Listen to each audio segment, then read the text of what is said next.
आजचे मास्टर्स जगभरातील 8 दिग्दर्शकांची ओळख या पुस्तकाच्या प्रकाशनासाठी उपस्थित असलेल्या सर्वांचं साधना साप्ताहिक आणि साधना प्रकाशन यांच्या वतीने मनपूर्वक स्वागत करतो. विचारपीठावर आजच्या या कार्यक्रमाचे 4ही मान्यवर बसलेले आहेत. समारंभाचे अध्यक्ष डॉक्टर जब्बार पटेल, 2 प्रमुख पाहुणे गणेश मतकरी आणि निखिल महाजन, पुस्तकाच्या लेखिका मीना कर्णिक.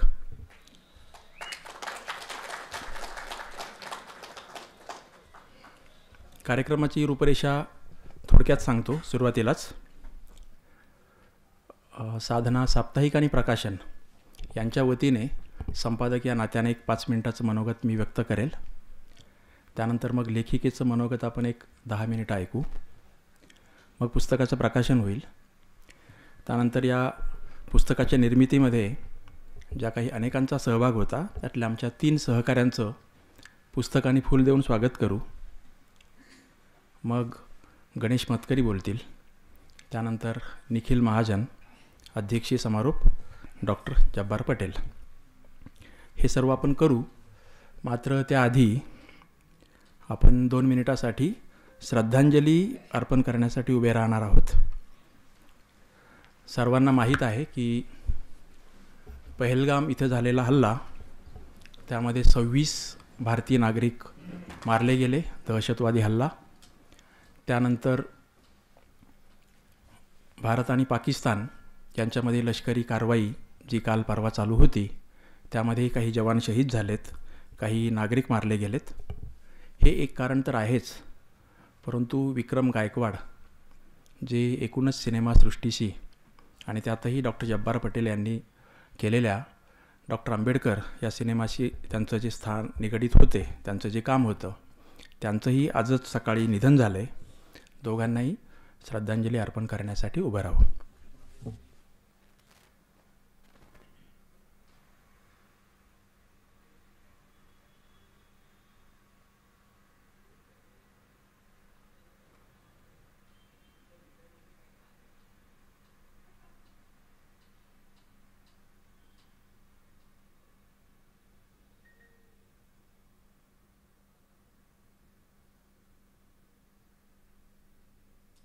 धन्यवाद.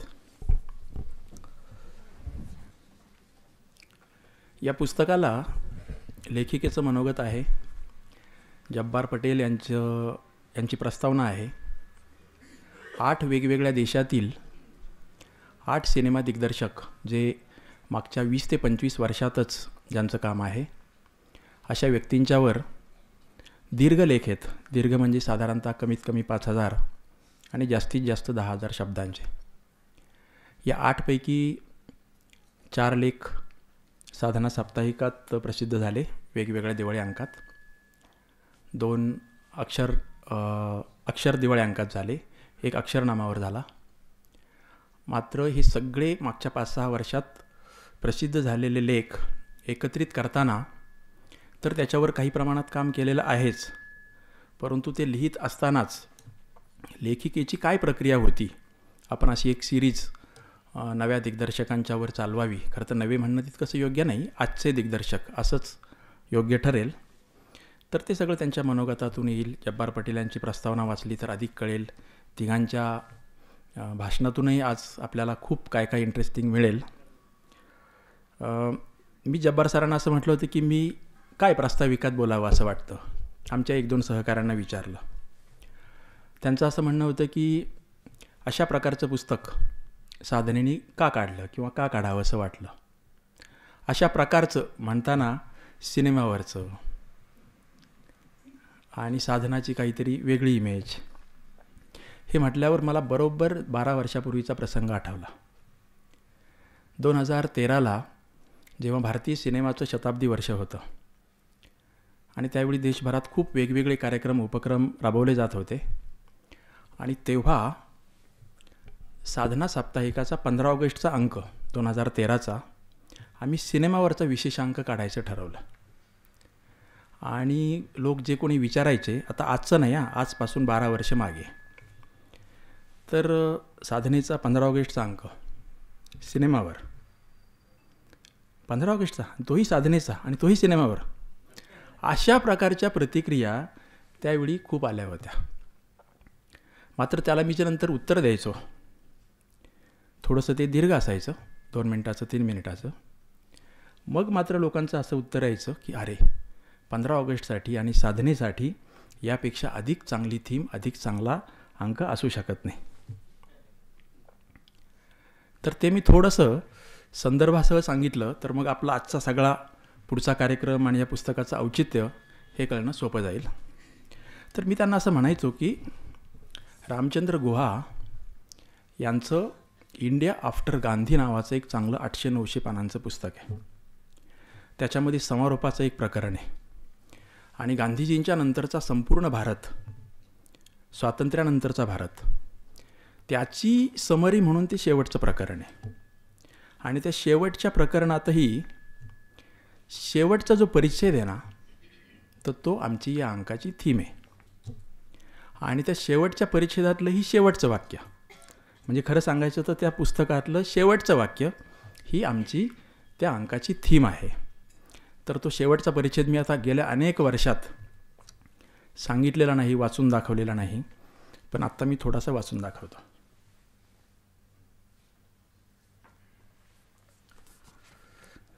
आम्ही त्या विशेष अंकात जवळपास 25-26 लोकांना लिहायला सांगितलं होतं आणि त्यानंतर त्याचं पुस्तकही आलं, त्याच्याही 3-4 आवृत्त्या आल्यात. आणि सुरुवातीलाच, पुस्तकाच्या सुरुवातीला आम्ही ती जी थीम असलेला जो परिच्छेद होता, जो मी आत्ता बोललो तो इंडिया आफ्टर गांधी ह्या पुस्तकातलं शेवटचा, तो काय होता? भारत हे एक राष्ट्र आहे याचा विचार करताना आपण एक गोष्ट ध्यानात ठेवली पाहिजे. ती म्हणजे आजच्या भारताचे भवितव्य परमेश्वराच्या हातात नसून सामान्य माणसाच्या हातात आहे. जोपर्यंत भारताचे संविधान ओळखू न येण्या इतपत बदलले जात नाही, जोपर्यंत निवडणुका नियमितपणे व योग्य पद्धतीने होत राहतील, जोपर्यंत व्यापक अर्थाने धर्मनिरपेक्षतेचे वातावरण टिकवले जाईल, जोपर्यंत देशातील लोक आपल्या पसंतीची भाषा बोलू व लिहू शकतील, जोपर्यंत सर्वसमावेशक बाजारपेठ अस्तित्वात आहे, जोपर्यंत बऱ्यापैकी नागरी प्रशासन व सैन्यसेवा उपलब्ध आहे, आणि हो, हेही विसरून चालणार नाही की जोपर्यंत हिंदी सिनेमे सर्वत्र पाहिले जातात व त्यातील गाणी ऐकली जातात, तोपर्यंत भारत या राष्ट्राचे अस्तित्व राहील.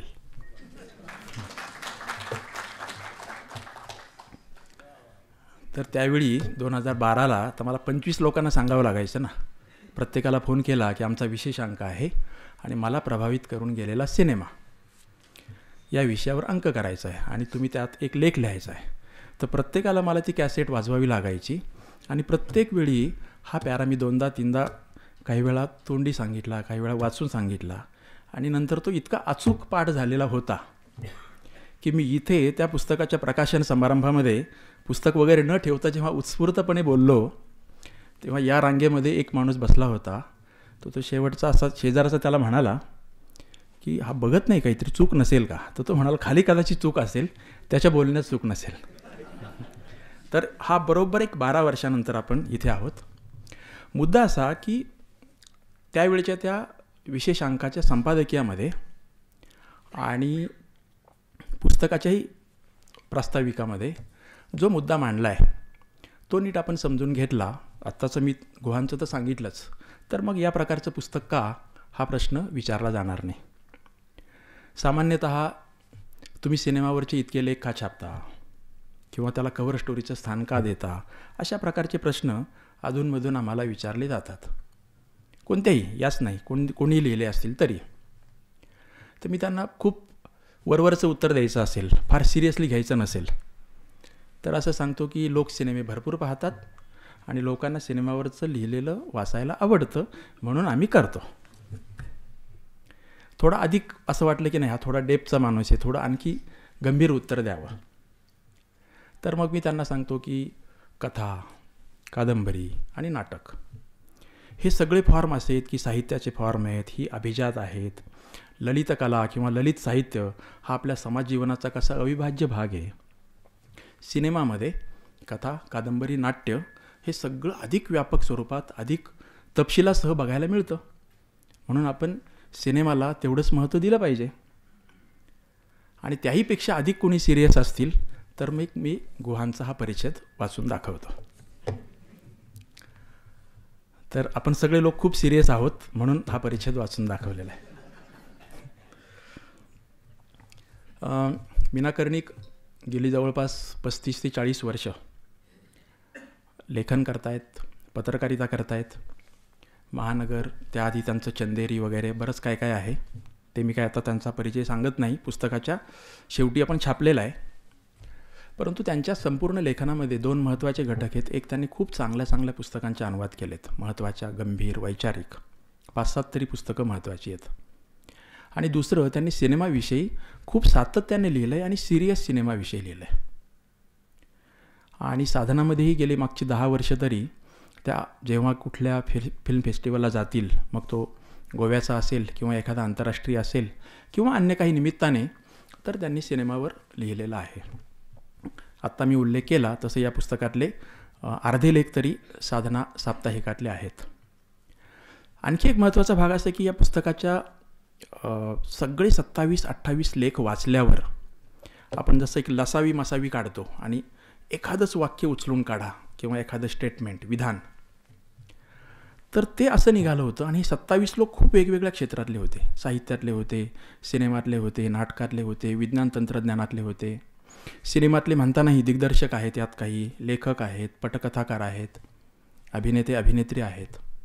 ह्या सगळ्यांनी त्यांच्यावर ज्या सिनेमाचा डीप इम्पॅक्ट आहे अशा सिनेमावर लिहिले आणि एकाच सिनेमावर. त्यावेळी आम्ही त्यांना असं सांगितलं होतं की आवडलेले सिनेमे अनेक असतात, प्रभावित करून गेलेले सिनेमे कमी असतात. आणि तो प्रभाव म्हणजे काय आयुष्य आरपार बदललं पाहिजे असं नाही.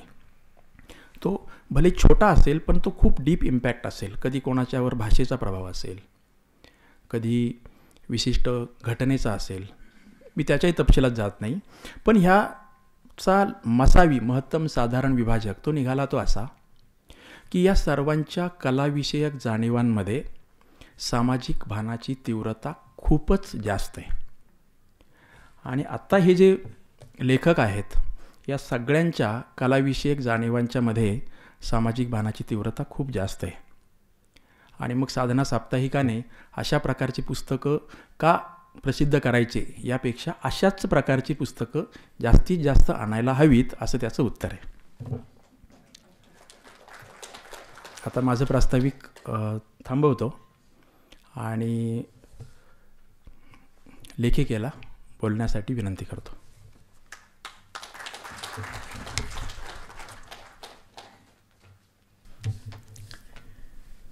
व्यासपीठावरचे मान्यवर, समोर बसलेले मान्यवर आणि मित्रमैत्रिणी, नमस्कार. हे पुस्तक माझ्यासाठी 3 कारणांकरता खास आहे. म्हणजे आत्ता विनोदनी सांगितलं त्याप्रमाणे मी बऱ्याच फिल्म फेस्टिवल्सना जाते, गोव्याच्या फिल्म फेस्टिवल्सना जाते, म्हणजे गेली बरेच वर्ष जाते आणि त्यातले बहुतेक लेख किंवा पुण्याच्या फेस्टिवलला जाते. तिथे बघितलेल्या, आवडलेल्या वेगळ्या सिनेमांविषयी मी जे लिहिते, ज्या त्या सिनेमांवर जे लिहिते त्यातले बहुतेक लेख हे साधना साप्ताहिकामध्ये प्रसिद्ध झालेले आहेत. आणि मला वाटतं ह्यापुढेही म्हणजे विनोदनी आणि आम्ही गृहीत धरलं आहे की ते साधनेमध्ये येणार आहेत ह्या पुढच्या फेस्टिवल्समध्ये बघितलेल्या सिनेमांवरचे लेख. त्यामुळे हे पुस्तक साधनेने काढावं हे माझ्यासाठी खूप खास आहे. दुसरं कारण असं की सिनेमावर मी बरीच वर्ष लिहित असले तरी एखादा दिग्दर्शक किंवा एखादी दिग्दर्शिका घेऊन त्याच्यावर किंवा तिच्यावर सविस्तर लिहिणं असं मी फार हल्लीच सुरू केलं. म्हणजे नेमकं सांगायचं तर 2019मध्ये, म्हणजे त्या वर्षी मी अंकाराला गेले होते. तिथे एक फ्लाईंग ब्रूम फेस्टिवल भरतो बायकांचा. फ्लाईंग ब्रूम आहे ते काठीवर बसलेली चेटकीण हे त्यांचं प्रतीक आहे आणि त्या बायकांचं म्हणणं की आम्ही त्या चेटकिणी आहोत. तर त्या फेस्टिवलला मी फिप्रेसी नावाची आमची एक संघटना आहे त्याची ज्युरी म्हणून गेले होते. नॉर्वे आणि स्वीडनमधून अजून 2 जणी होत्या.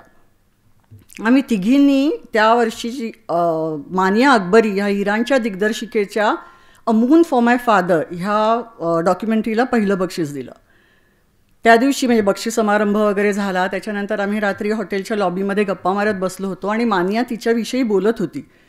म्हणजे तिचा स्ट्रगल, इराणमधलं सुरुवातीचा मोकळेपणा होता जेव्हा, तेव्हाचं आयुष्य, नंतरचं आयुष्य, तिचं अनेक गोष्टी ती सांगत होती आणि ते ऐकताना, तिचं स्ट्रगल ऐकताना खूप थक्क व्हायला होत होतं आणि मला वाटलं हिच्यावर लिहायला पाहिजे. मी तसं तिला बोलले आणि मग तिने म्हटलं की हो, मी तुला माझ्या सिनेमांचे स्क्रीनर्स म्हणजे ऑनलाईन बघायला हे पाठवते, लिंक्स पाठवते, माझ्या काही मुलाखती पाठवते आणि तुला अजून काही वाटलं तर यू जस्ट मेल मी तुला त्याची उत्तरं, काही प्रश्न असेल तर त्याची उत्तरं दे. मी म्हटलं ठीक आहे. तो मी लिहिलेला पहिला लेख दीर्घ, एक दिग्दर्शक घेऊन त्याचे सगळे सिनेमे पाहून त्याच्यावर त्याच्याशी बोलून किंवा मुलाखती किंवा इतर ठिकाणी वाचून वगैरे असं करून लिहिलेला एक प्रदीर्घ लेख त्यावर्षी मी दिवाळी अंकासाठी लिहिला. त्यानंतर मला वाटतं त्याच वर्षी आम्ही इफीमध्ये बॉंग जून हो ह्या साऊथ कोरियाच्या दिग्दर्शकाचा पॅरासाईट नावाचा सिनेमा बघितला आणि खूप सगळे चक्रावून गेलो होतो. बॉंग जून होचे सिनेमे मी बघितले होते पण अशी त्याच्याशी घट्ट ओळख नव्हती माझी. परत आल्यावर मी असं ठरवलं, म्हणजे पॅरासाईट मी पुन्हा दुसऱ्यांदा बघितलं. परत आल्यावर मला वाटतं थिएटरमध्ये सुद्धा तो लागला होता, पुन्हा जाऊन बघितला आणि मग असं वाटलं की ह्या माणसाचे सगळे सिनेमे आपण सलग बघायला पाहिजेत आणि मग ते बघायला सुरुवात केली आणि त्याच्या जगात राहायला गेले. म्हणजे काही काही सिनेमे एकदा, दोनदा, तीनदा असे बरेच वेळा बघितले आणि माझ्या असं लक्षात आलं की ते बघता बघता मी अशा छोट्या छोट्या नोट्स काढत होते. मग त्याचे काही इंटरव्ह्यूज बघितले यूट्यूबवर जाऊन आणि आपोआपच कुठेतरी असं ठरलं की ह्या माणसावर आपण लिहायचं आहे. तो दुसरा लेख झाला.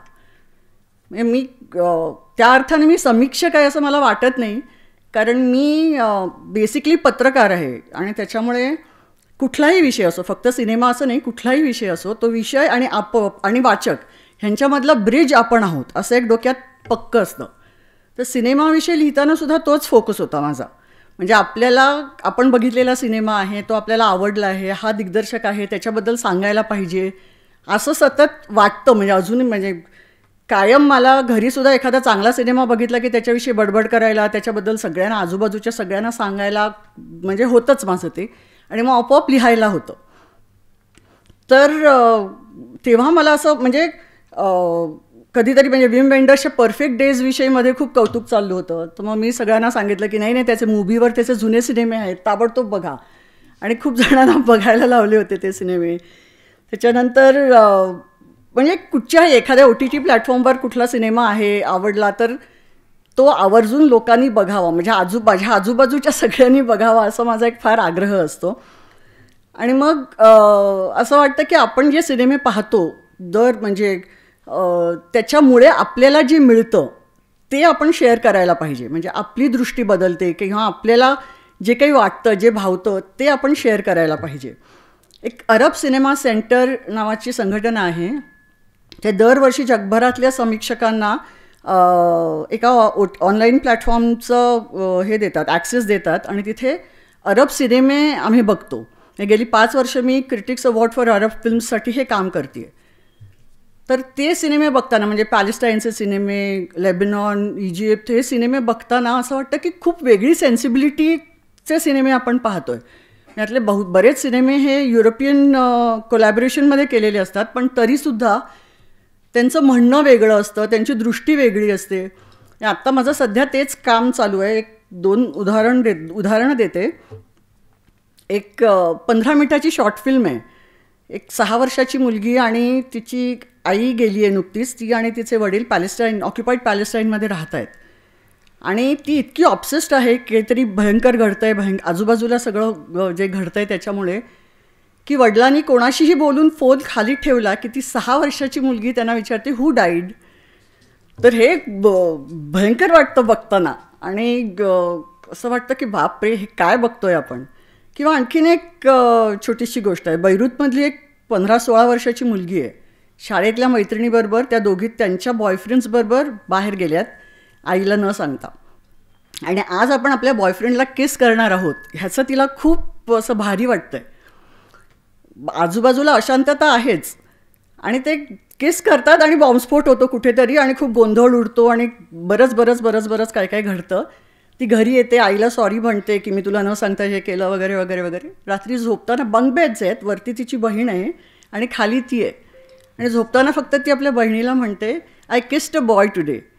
ते एक छोटीशी गोष्ट असते आयुष्यातली. आणि म्हणजे कॉन्फ्लिक्ट झोनमध्ये, कॉन्फ्लिक्ट एरियामध्ये राहताना ह्या छोट्या छोट्या गोष्टी किती महत्त्वाच्या असतात किंवा आपण नॉर्मलाइज कशा करत जातो हे सगळं बघताना आणि त्यांच्या डॉक्युमेंटरीज बघताना तर फारच असह्य व्हायला होतं. तर हे सगळं बघताना मला असं वाटतं की हे आपण शेअर करायला पाहिजे, ह्याच्याबद्दल आपण लिहायला पाहिजे, हे सांगायला पाहिजे. तर माझं मुख्य काम हे मला जे आवडलं आहे ते सांगणं माझ्या लेखांमधनं असं आहे, अशी माझी धारणा आहे. आणि त्याच उद्देशाने मी आत्तापर्यंत माझं लिखाण करत आली आहे.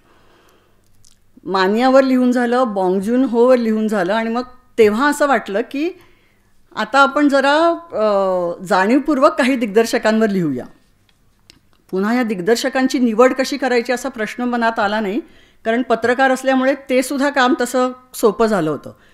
म्हणजे उदाहरणार्थ जेन कॅम्पेनच्या अ पॉवर ऑफ द डॉगला ऑस्कर मिळालं. तिचे सिनेमे आवडलेले होते, त्याच्यामुळे परत एकदा तिचे सगळे सिनेमे पुन्हा म्हणजे बघितले आणि तिच्यावर लिहिलं. आता पॉवर ऑफ द डॉग हा तसा बेनेडिक्ट कम्बरबॅचचा सिनेमा आहे, पण तिचे बाकीचे सगळे सिनेमे हे बायकांचे सिनेमे आहेत. म्हणजे बायकांच्या संवेदनशीलतेला साथ घालणारे, त्यांचं म्हणणं मांडणारे, त्यांच्या इच्छांबद्दल बोलणारे सिनेमे आहेत आणि खूप वेगळे आहेत. क्लोई झाऊच्या बाबतीतही तसंच झालं. नोमॅडलँडला बक्षीस मिळालं म्हणून तिच्यावर लिहिलं. असं नदीन लबाकीचा कॅपरनॉम पण इफीमध्ये आम्ही बघितला होता आणि असे आम्ही सगळेजण असं ढसाढसा रडत होतो. तिचे आधीचे सिनेमे आवडले होते म्हणून तिच्यावर लिहिलं.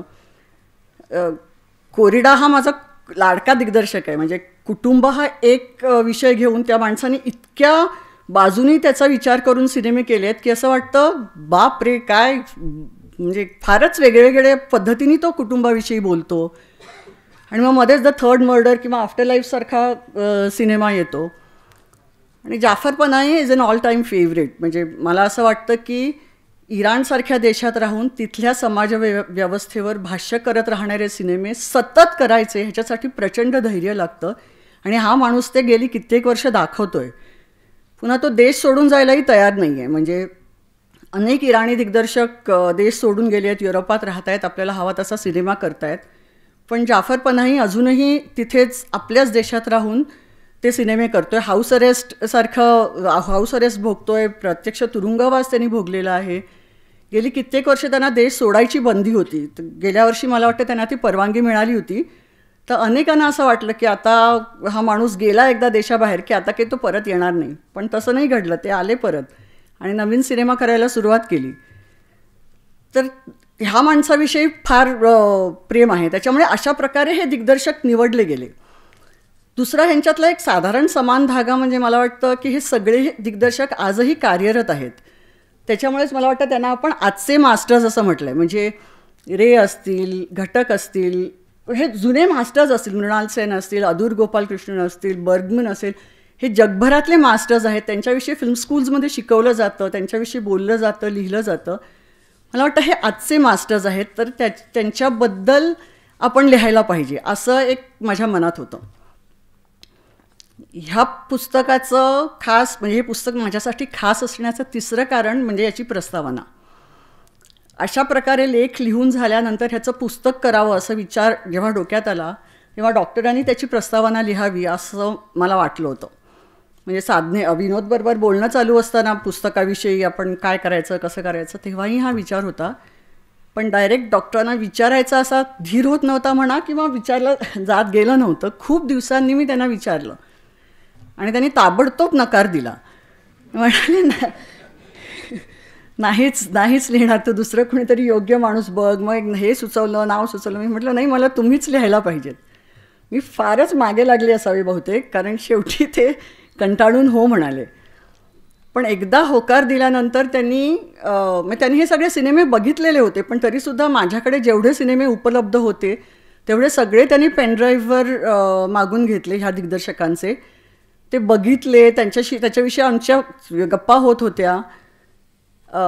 पुस्तकाची पानं लावत असताना विनोदला कोणीतरी विचारलं की ह्याच्यासाठी प्रस्तावनेसाठी किती पानं ठेवायची, कारण तोवर प्रस्तावना आलेली नव्हती डॉक्टरांची, बाकी सगळे लेख लावून झाले होते. विनोद म्हणाला 8 पानं ठेवा. मी म्हटलं 8 पानं, बापरे, एवढं होईल का? पण खरंच डॉक्टरांनी सविस्तर प्रस्तावना लिहिली, दीर्घ प्रस्तावना लिहिली आणि ह्या पुस्तकाचं मूल्य वाढवलं. हां, आणि 8 पानातच बरोबर झाली. ह्यामध्ये आणखीन काही दिग्दर्शकांचा समावेश करता आला असता का? तर अर्थातच आला असता. खूप आवडते दिग्दर्शक राहिलेले आहेत, पण ते पुन्हा केव्हा तरी. धन्यवाद.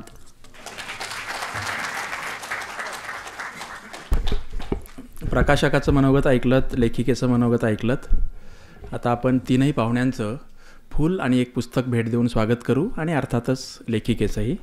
तर मी साधना ट्रस्टचे आमचे सल्लागार आहेत सुरेश गोरे सर, त्यांना विनंती करतो की तीनही पाहुण्यांचं आपण फूल पुस्तक देऊन स्वागत करावं. सर्वप्रथम अध्यक्ष डॉक्टर जब्बार पटेल.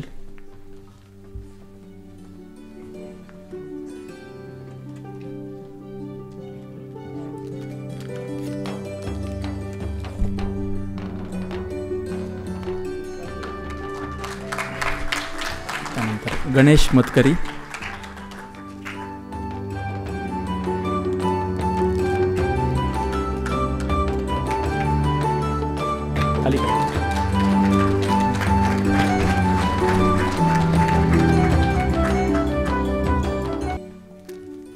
निखिल महाजन पलीकडे.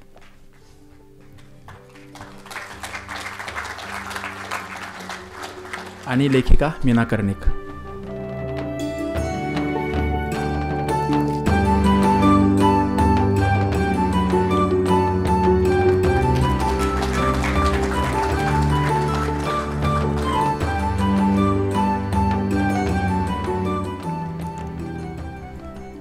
पुस्तक 180 पानांचं आहे.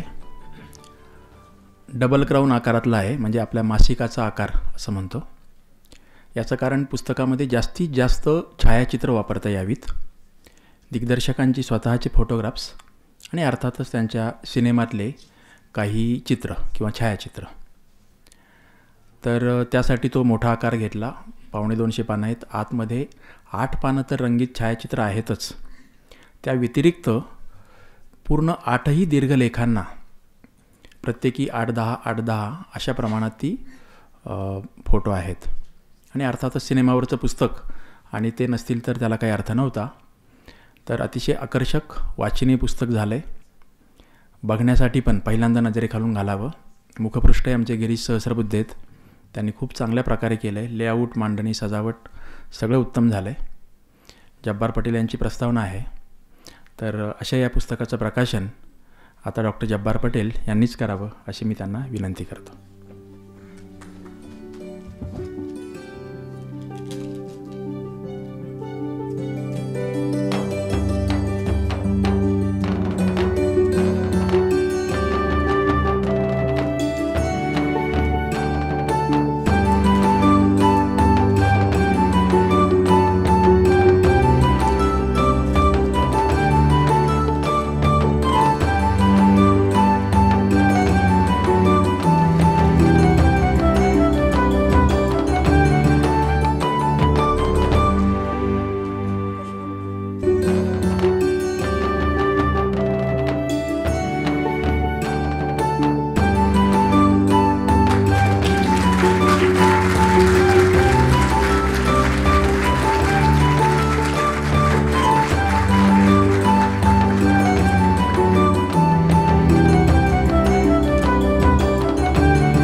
सर्वांना याची कल्पना आहे की कोणत्याही पुस्तकाच्या निर्मितीमध्ये, मग ते लेखन असो किंवा त्याचं छपाई असो किंवा संपादन असो, अनेक वेगवेगळ्या घटकांचा सहभाग असतो. परंतु आपण अशा कार्यक्रमात 2 किंवा 3 व्यक्तींचा एक प्रातिनिधिक सन्मान, सत्कार किंवा स्वागत करतो. तर असे आमचे 3 सहकारी आहेत, त्यांचं आपण या पुस्तकाची पहिली प्रत भेट देऊन स्वागत करू. तर जब्बार पटेल सरांनाच विनंती करणार आहे की आमच्या 3 सहकाऱ्यांना एक पुस्तक भेट द्यावं. एकेकाला बोलावतो. सुरुवातीला या पुस्तकाचं प्रोडक्शन ज्याला आपण म्हणतो, म्हणजे कागद, छपाई, लेआउट, मांडणी, सजावट ह्या प्रक्रियेमध्ये 2 लोक महत्त्वाचे होते. एक गिरीश सहस्रबुद्धे चित्रकार, तर ते आज बाहेरगावीत म्हणून आलेले नाहीत, आणि आमचे दुसरे सुरेश माने, त्यांना विनंती करतो की वरती यावं.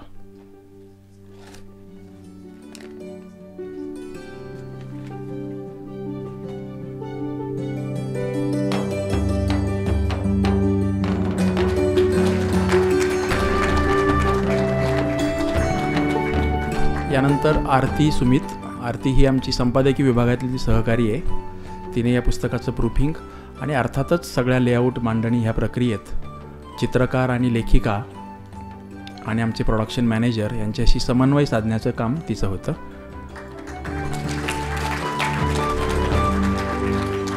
आणि तुम्हाला माहिती आहे की प्रूफ तपासण्यासाठी त्या व्यक्तीला किती बारकाईने पुस्तक वाचावं लागतं. त्यामुळे छापायला जाण्याच्या आधी पूर्ण पुस्तक लेखिकेच्या व्यतिरिक्त वाचलेले अशी ती एक व्यक्ती असते. आणि तिसरं आमचा डिजिटल विभागाचा मुख्य समन्वयक म्हणून गेले अनेक वर्ष काम करतो आहे तो सहकारी सुदाम सानप.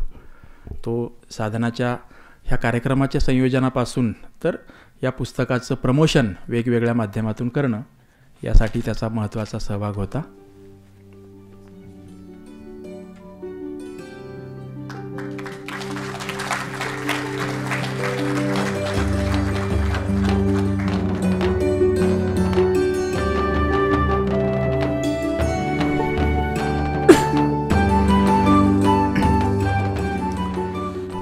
आपण 2 प्रमुख पाहुणे आणि एक अध्यक्ष अशी आपण 3 महत्त्वाची भाषणं आज ऐकणार आहेत. या पुस्तकाचा जो विषय आहे तो आहे राष्ट्रीय आणि आंतरराष्ट्रीय स्तरावरचं एकूण समाज जीवन, तिथली संस्कृती, तिथल्या समाजव्यवस्था, राज्यव्यवस्था आणि आणखी बरंच काही. त्यामुळे या पुस्तकाच्या प्रकाशन समारंभाला कोण पाहुणे बोलवावेत. तर साहजिकच की ज्याला केवळ मराठी सिनेमा नाही, केवळ भारतीय सिनेमा नाही, तर जागतिक सिनेमा पाहिलेला आहे, त्याबद्दल काहीतरी एक मतमतांतर आहेत, भूमिका आहेत, त्या प्रकारचं एक्सपोजर आहे.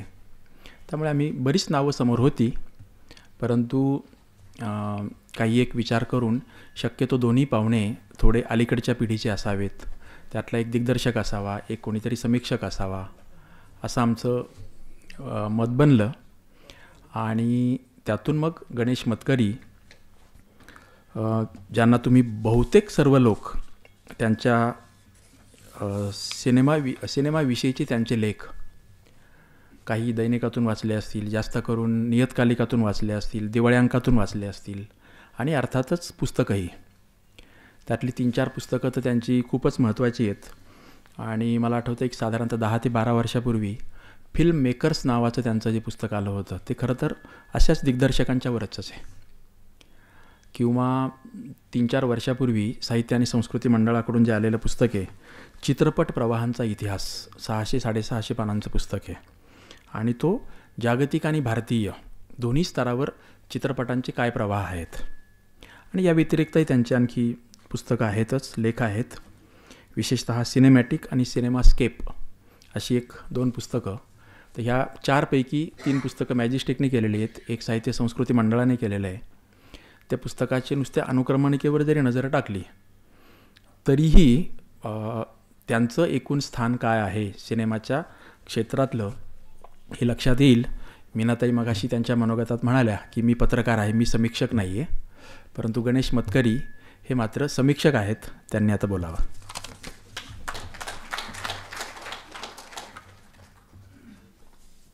सगळ्यात आधी मी या पुस्तकाच्या प्रकाशनाबद्दल मीना कर्णिक यांचं अभिनंदन करतो, आणि साधना प्रकाशनाचं सुद्धा.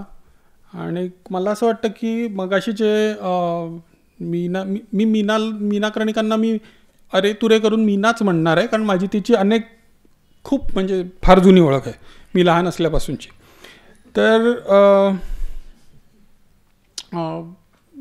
अभिनंदन मी आधी करतो. आणि मी म्हणेन की मगाशी तिने जो उल्लेख केला बोलताना की डॉक्टर जब्बार पटेलांची त्याला प्रस्तावना आहे, हा एक त्याचा खूप मोठा विशेष आहे. तर ते मला वाटतं की ती गोष्ट इथे फार महत्त्वाची आहे. ती अशासाठी की डॉक्टरांचा स्वतःचा अनुभव ह्याच्यामधला खूप विस्तृत आहे. म्हणजे ते स्वतः दिग्दर्शक आहेत. त्याच्याबरोबर ते पिफ जे पुण्याचं जे फेस्टिवल आहे आपलं आंतरराष्ट्रीय, आणि महाराष्ट्र राज्याचं ते अधिकृत आंतरराष्ट्रीय फिल्म फेस्टिवल आहे, त्याचं ते सुरू झाल्यापासून ते डिरेक्टर आहेत. त्यामुळे त्यांचा कॉन्टेम्पररी सिनेमाशी त्यांचा खूप जवळचा परिचय आहे. आणि आपल्याकडचे ते सुरुवातीपासून त्यांच्या पहिल्या सामनापासूनचे त्यांच्या फिल्म्स बघितल्या तर ते महत्त्वाचे अत्यंत दिग्दर्शक आहेत. त्यामुळे त्यांची प्रस्तावना ही अनुभवसिद्ध अशा पद्धतीची प्रस्तावना आहे. त्यामुळे त्यांनी त्यांचं बोलणं म्हणा लोकांबरोबर, किंवा त्यांचं डिरेक्टर म्हणून असलेलं फेस्टिवलचं काम, त्यांनी पाहिलेले सिनेमे, ह्या सगळ्याचा त्यांच्या प्रस्तावनेला आधार आहे. त्यामुळे मला वाटतं ती खरोखरच मीना जसं म्हणाली तसं एक महत्त्वाचं अत्यंत गोष्ट आहे ती या पुस्तकाची.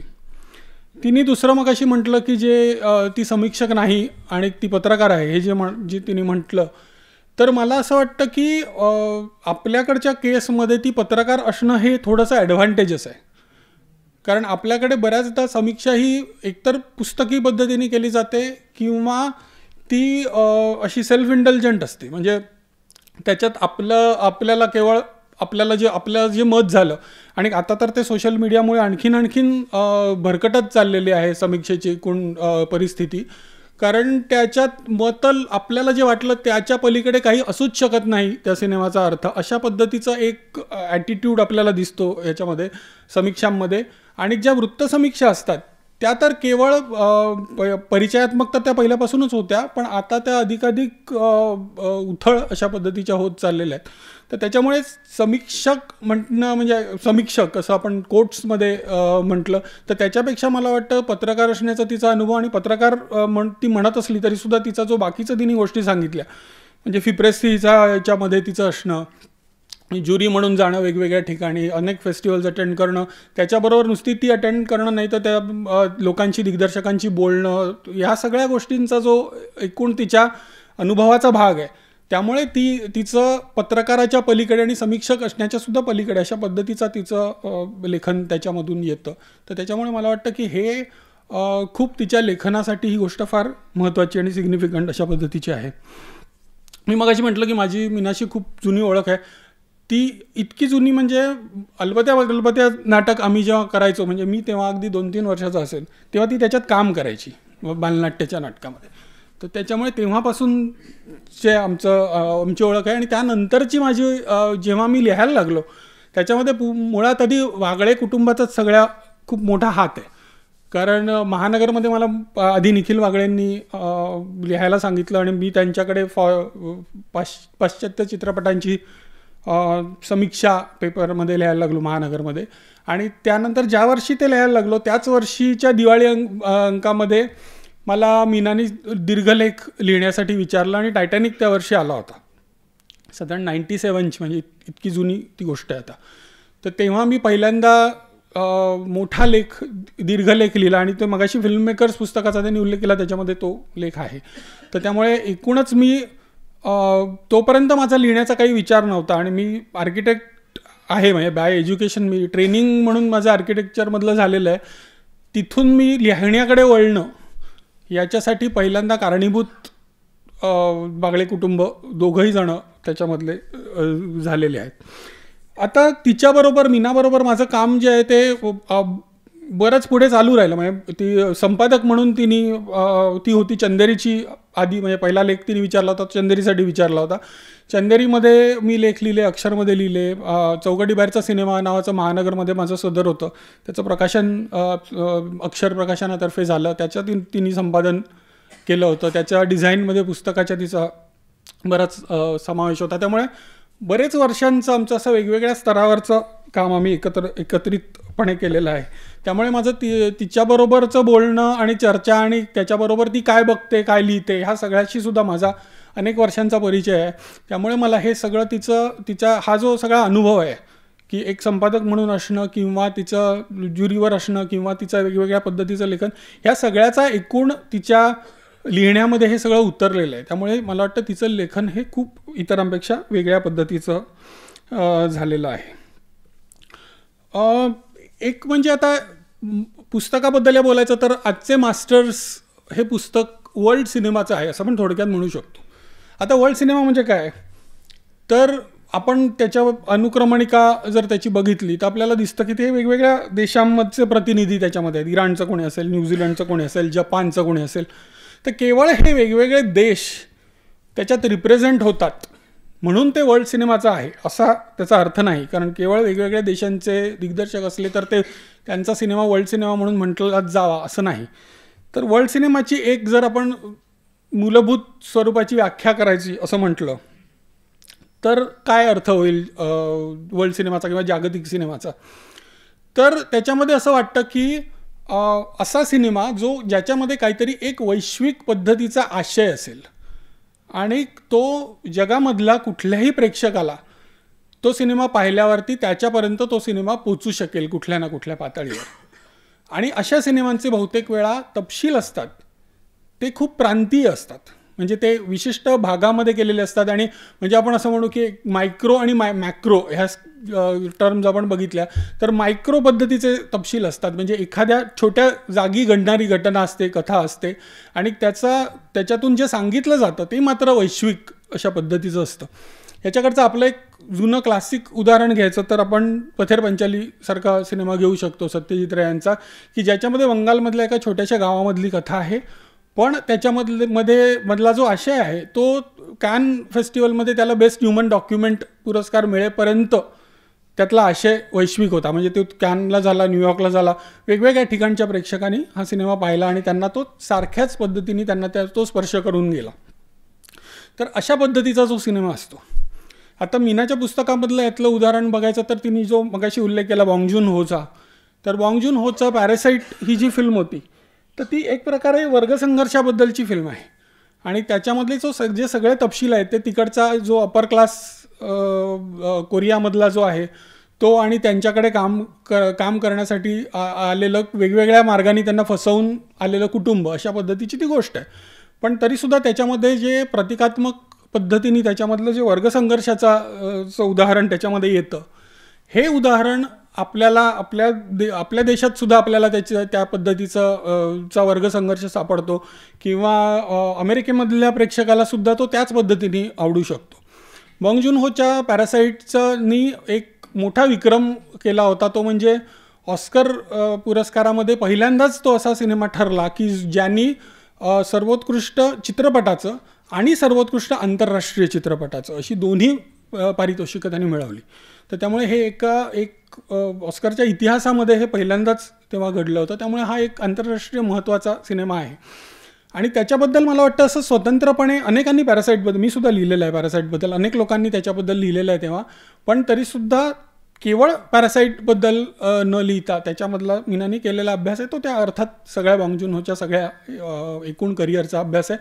त्यामुळे तो लेख हा त्यासाठी महत्त्वाचा आहे. पण मुळात जागतिक सिनेमाचं उदाहरण देण्यासाठी मी आत्ता त्याचा उल्लेख केला की तो केवळ एका देशाचा सिनेमा राहत नाही तर तो सगळ्या जगभराचा अशा पद्धतीचा सिनेमा होतो. आता याच्यामधली जी नावं आहेत म्हणजे जफरपनाई असेल किंवा बॉंग जून हो असेल किंवा जेन कॅम्पियन असेल, पेलिसरी असेल, ही जर आपण नावं बघितली तर आपल्याकडे जे टिपिकली सिनेमाबद्दल लिहिलं जातं त्याच्यामध्ये आपल्याला ही नावं दिसत नाहीत सहजासहजी. आपल्याला माहितीची नावं म्हणजे सत्यजित राय असतील, गोदार असेल, ट्रुफो असेल, ही अशी टिपिकली काही दिग्दर्शक आहेत किंवा मग अमेरिकेतले मार्टिन स्कॉर्सेझी असेल अशी नावं आपल्याला माहितीची असतात. पण ही जी नावं आहेत या पुस्तकातून आली तर ती अशी अपरिचित पद्धतीची नावं आहेत आणि तरीसुद्धा ती जागतिक याच्यामध्ये आज महत्त्वाची ठरणारी नावं आहेत. तर त्यामुळे अशा पद्धतीचा एक वेगळ्या प्रकारच्या काम करणाऱ्या दिग्दर्शकांचं आणि आत्ता काम करणाऱ्या दिग्दर्शकांचं पुस्तक येणं हे मला वाटतं सिनेमा आजचा काय पद्धतीने जातो आहे, कुठल्या दिशेला तो चाललेला आहे हे समजून घेण्यासाठी महत्त्वाचं आहे. आता याच्यामध्ये मला वाटतं साधारण 3 प्रकारचे दिग्दर्शक आहेत असं आपल्याला म्हणता येईल की एक आहे तो अधिक आशयप्रधान अशा पद्धतीचा सिनेमा देणारे, म्हणजे जफरपनाई सारखं जर उदाहरण घेतलं तर त्याच्यामध्ये काही व्हिज्युअली त्या फिल्म सगळ्या ग्रेट असतील अशातला भाग नाही, पण त्याच्यामधला जे सांगण्याचा तो प्रयत्न करतो आहे त्याला महत्त्व अधिक आहे. दुसऱ्या बाजूनी पेलिसरीसारखे असतील की ज्याच्यामध्ये व्हिज्युअल कंटेंटला त्याच्यामध्ये अधिक महत्त्व आहे. आणि काही जणं आहेत बॉंग जून होसारखे किंवा कोरिडासारखे की ही ज्यांच्या दोन्ही बाबतीत आपल्याला दिसतं की व्हिज्युअली आणि कंटेंट ह्या दोन्ही दृष्टीने ते सुपिरियर अशा पद्धतीचं त्यांनी केलेलं काम आहे. आता आपल्याकडे जनरली ज्या प्रकारे लिहिलं जातं त्याच्यामध्ये त्याची जी कन्व्हेन्शन्स आहेत ती कन्व्हेन्शन्स मीनाच्या लेखनामध्ये दिसत नाहीत. ती जेव्हा सिनेमाबद्दल लिहिते तेव्हा ती तिचा सगळ्या अनुभवाचा वापर करते. त्याच्यामधला आस्वादक समीक्षा म्हणून एक जो भाग असतो तो सुद्धा त्याच्यामध्ये येतो. त्याच्याबरोबरच त्याच्यामधला जो दिग्दर्शक त्याच्यामध्ये काम करतो आहे त्याच्या सगळ्या करिअरचा तिने विचार केलेला आहे. त्यामुळे त्याचा तंत्र तो काय पद्धतीची वापरतो याचा विचार येतो. कन्सेप्च्युअल आयडियाज येतात. तंत्रज्ञानाचा कुठल्या पद्धतीने वापर याच्यामध्ये केलेला आहे असं सर्व बाजूंनी त्याचा विचार याच्यामध्ये येतो. आता याच्यातले कुठलाही लेख काढून आपण त्यातलं उदाहरण बघितलं तर त्याच्यामध्ये आपल्याला ह्या सगळ्या गोष्टी दिसू शकतात. एक उदाहरणच द्यायचं तर मी म्हणेन की जल्लीकट्टू सारख्या फिल्मच्या बद्दल पेलिसरीच्या आहे. त्याच्यामध्ये सुद्धा तिने लिहिताना त्याच्यामधली मूळ कल्पना, त्याच्यामधले त्या दिग्दर्शकाचं त्याच्याबद्दलचं काय मत आहे, नंतर त्यांनी कुठल्या पद्धतीचे टेक्निक त्याच्यामध्ये वापरले, हे सगळं तिने त्याच्यामध्ये एकत्रितपणे घेतलेलं आहे. दिग्दर्शकाबद्दल बोलताना काही वेळा असं असतं की केवळ सिनेमा आयसोलेटेड म्हणजे केवळ त्यांनी केलेलं पडद्यावरचं काम ह्याच्यापेक्षा त्यांची जीवनदृष्टी काय आहे किंवा त्यांच्या आयुष्यात काय इतर गोष्टी घडलेल्या आहेत याला खूप महत्त्व येऊ शकतं. तर जफर पनाहीच सारख्या दिग्दर्शकाचं जर आपण उदाहरण बघितलं तर त्याच्यामध्ये त्याच्या जी सेन्सॉरशिप सारखी त्याच्या आयुष्यातली किंवा मगाशी त्यांनी सांगितलं की तो नजरकैदेत होता काही काळ किंवा ॲक्च्युअल कैदेत सुद्धा होता. त्यामुळे ह्या सगळ्या त्यांच्या आयुष्यात चाललेले इतर गोष्टी, इतर त्यांचे जे संघर्ष असतात त्याचे पडसाद काही प्रमाणामध्ये त्यांच्या सिनेमामध्ये सुद्धा उमटताना आपल्याला दिसतात. तर त्यामुळे केवळ एका सिनेमांना वेगळं काढून बघण्यापेक्षा त्यांचं एकूण काय चाललेलं आहे, या दिग्दर्शकांचं जगणं काय आहे याचा सुद्धा त्याच्यामध्ये एक रिफ्लेक्शन आपल्याला त्यांच्या सिनेमामध्ये दिसतं आणि त्यामुळे त्याची दखल घेणं आणि त्याबद्दल लिहिणं हे महत्त्वाचं असतं. जफर पनाही आणि बाँग जून हो हे याच्याबद्दल तिचे लेख आहेत. मला वाटतं ते मला त्यातले विशेष आवडलेले 2 लेख आहेत. त्याचं थोडं कारण असं आहे की माझे आवडते दिग्दर्शक ते आहेत हे पण असेलच, पण हे मला वाटतं खूप सिग्निफिकंट आणि खूप तपशिलामध्ये लिहिलेले दोन्ही लेख आहेत. तर त्याच्यामुळे ते विशेष ते वाचनीय अशा पद्धतीचे झालेले आहेत. आता वेगवेगळ्या दिग्दर्शकांचं वेगवेगळ्या पद्धतीचं काय म्हणायचं कोअर त्यांचे जे आयडियाज असतात सिनेमामध्ये हे वेगवेगळ्या लोकांच्या वेगवेगळ्या पद्धतीच्या असतात.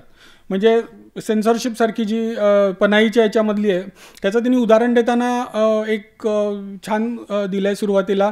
ते म्हणजे त्याच्या टॅक्सी तेहरान सिनेमामध्ये शेवटी श्रेया नमावालीच्या ऐवजी त्यांनी डिस्क्लेमर दिला आहे की त्यांच्याकडे त्यांच्या देशामध्ये इराणमध्ये श्रेया नमावाली ही अप्रूव्ह करून घ्यायला लागते सरकारकडून.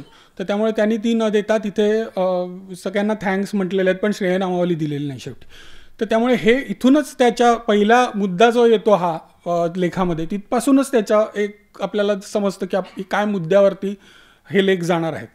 तर असेच आपल्याला वेगवेगळ्या याच्यात म्हणजे आता उदाहरणार्थ जेन कॅम्पेनच्या सिनेमामध्ये व्यक्तिरेखांना अधिक महत्त्व येतं किंवा कोरिडाच्या सिनेमांमध्ये उपेक्षित पद्धतीची कॅरेक्टर्स अधिक महत्त्वाची काही वेळा ठरतात. म्हणजे कुटुंबाबद्दलचा फोकस तर आहेच पण त्याच्यामध्ये सुद्धा वर्गसंघर्षाचा भाग असतो. किंवा बाँग जून होच्या सिनेमामध्ये एक प्रकारचा डावा विचार आहे किंवा भांडवलशाही च्या बद्दलचे क्रिटिक त्याच्या सिनेमामध्ये आहे. त्यामुळे अशा वेगवेगळ्या पद्धतीची प्रिन्सिपल्स आपल्याला त्यांच्यामध्ये ते मुद्दे त्यांचे अगदी सुरुवातीपासून लेखांमध्ये आलेले दिसतात. आता त्याच्यात आणखीन गोष्ट अशी आहे की ह्या सगळ्यांचं काम सलगपणे पाहिल्यामुळे त्यांच्यामध्ये जिथे जिथे वैविध्य येतं ते आपल्याला वैविध्यसुद्धा त्याचीसुद्धा जाणीव करून दिली जाते आणि सायमल्टेनियसली त्यांच्याकडे काही जर ओव्हरआर्चिंग प्रिन्सिपल असेल म्हणजे एखादी सिग्निफिकंट गोष्ट त्यांच्या अख्ख्या कामाशी जोडलेली असेल जशी मी आत्ता म्हटलं बाँग जून होच्या याच्यामध्ये भांडवलशाहीच्यावरचं क्रिटिक हे असतं तर अशी एखादी विशिष्ट गोष्ट असेल तर तीसुद्धा आपल्याला या लेखांमधून लक्षात येते. तिने शेवटी लेखांच्या असं दिलेलं आहे सगळ्या की हा लेख लिहून झाल्यानंतर यांचे पुढे कुठले सिनेमे आले आणि त्याच्यामध्ये त्यांच्या पुढच्या सिनेमांचा उल्लेख आहे, जसा याचा मिकी 17चा उल्लेख आहे बॉंग जून-होच्या याच्यामध्ये. तर त्याच्यामध्ये आपल्याला असं दिसतं की हे पुढचे सिनेमांचे जे उल्लेख येतात ते जर आपण पाहिलेले असले तर आपल्या लक्षात येतं की तिने या लेखांमध्ये जे लिहिलेलं आहे ते या दिग्दर्शकांच्या त्या लेखांच्या वेळी न झालेल्या सिनेमांबद्दल सुद्धा ते अप्लाय होतं तिने लिहिलेलं. तर त्यामुळे मला असं वाटतं की हे समजून घेणं आणि त्यांच्या दिग्दर्शकाच्या मुळात त्यांच्या कोर व्हॅल्यूजपर्यंत पोचणं हे अशा काही गोष्टींमधून आपल्या लक्षात येऊ शकतं. नंतर एक थोडंसं आहे की लेखनाचा फॉर्म जो तिने निवडलेला आहे त्याच्यामध्ये तिने आत्ता बोलताना तिच्या भाषणात सुद्धा असं आलं की तिने काही ऑकेजन्सनी लिहिलेले आहेत काही लेख. म्हणजे काहीतरी अमुक याला पुरस्कार मिळाला असेल किंवा अमुक तिला फेस्टिवलमध्ये सिनेमा पाहिला असेल आणि तो आवडला असेल वगैरे. पण त्याच्यामध्ये केवळ सुरुवातीचा, त्यामुळे तिच्या लेखाला जेव्हा सुरुवात होते तेव्हा बहुतेक लेखांमध्ये ज्या सिनेमापासून तिने त्याला अप्रोच केलं त्या दिग्दर्शकाला त्या सिनेमाबद्दल आधी सुरुवातीचा एक भाग येतो की त्याचं विश्लेषण येतं आणि मग त्याच्या सुरुवातीपासूनच्या करिअरकडे जाऊन मग त्यांचा सगळा बारकाईने आढावा पहिल्यापासून येतो. तर त्यामुळे हे जवळजवळ सगळ्या लेखांना, मला वाटतं एखाद दुसरा अपवाद वगळता हे बहुतेक सगळ्या लेखांमध्ये आहे. आणि ते मला वाटतं उपयुक्त अशासाठी आहे की बऱ्याच वेळा हे जे सिनेमे आहेत जे सुरुवातीला तिने लिहिले हे अत्यंत महत्त्वाचे त्या दिग्दर्शकांसाठी सिनेमे आहेत. तर त्यामुळे त्याच्यामधलं काय अपील झालं आणि मग त्याला तिने बाकीच्या त्या दिग्दर्शकाच्या कामाबरोबर कसं जोडण्याचा प्रयत्न केला हे त्यांच्यामधून येतं की जे तो दिग्दर्शक समजून घेताना आणि त्या लेखिकेची काय भूमिका आहे त्या लेखांबद्दल हे समजून घेण्यासाठी मला वाटतं ही गोष्ट महत्त्वाची आहे. आता मला एक नेहमीच प्रश्न असा पडतो अशा पद्धतीचं लिहिताना, म्हणजे फिल्म मेकर्स लिहिलं तेव्हाही मला असं वाटलं होतं आणि आत्तासुद्धा पुस्तक वाचताना मी हा विचार करत होतो की असं होईल का की दिग्दर्शकाचं काम हे सगळे चालू काम करणारे आत्ताचे दिग्दर्शक आहेत, तर त्यांचं अमुक एका पॉईंटपर्यंतचं हे पुस्तक आहे आणि याच्यानंतर ते आणखीन सिनेमे बनवतील किंवा काहींनी बनवलेले आहेत, बनवत आहेत. तर मग पुढचे सिनेमे जसे जसे अधिकाधिक बनतील तसं हे पुस्तकातल्या लेखांचं मग काय रेलेव्हन्स पुढे राहील.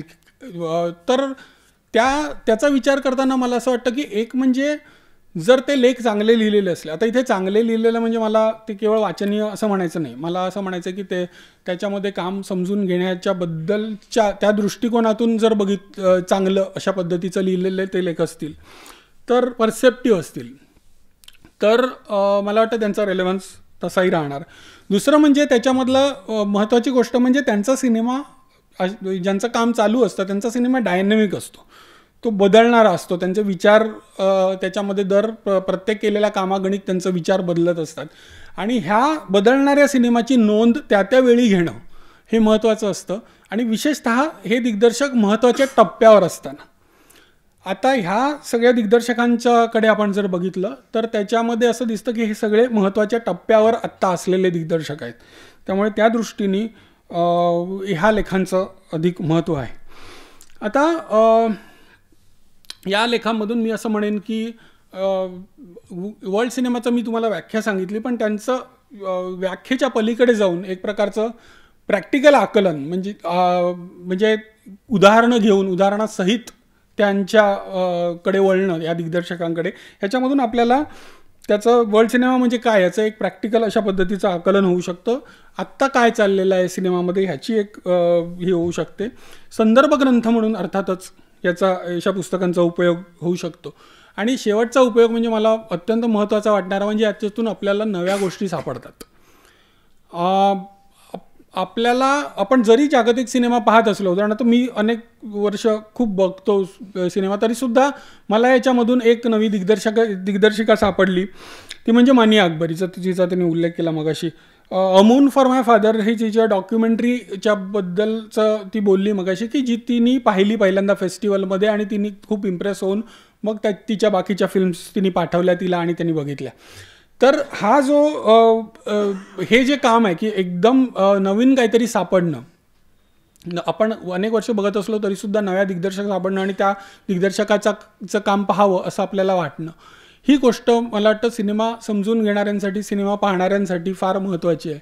आणि त्या दृष्टीने मला वाटतं मला ही दिग्दर्शिका जशी सापडली तसे पुस्तक वाचणाऱ्यांना याच्यामधून अनेक वेगळे वेगळे दिग्दर्शक सापडतील. त्यांनी आत्तापर्यंत ज्यांचं काम पाहिलेलं नसेल आणि त्यांना ते काम शोधून पहिल्यापासून त्यांचं काम पाहण्याची एक प्रकारची प्रेरणा या पुस्तकामधून मिळू शकेल.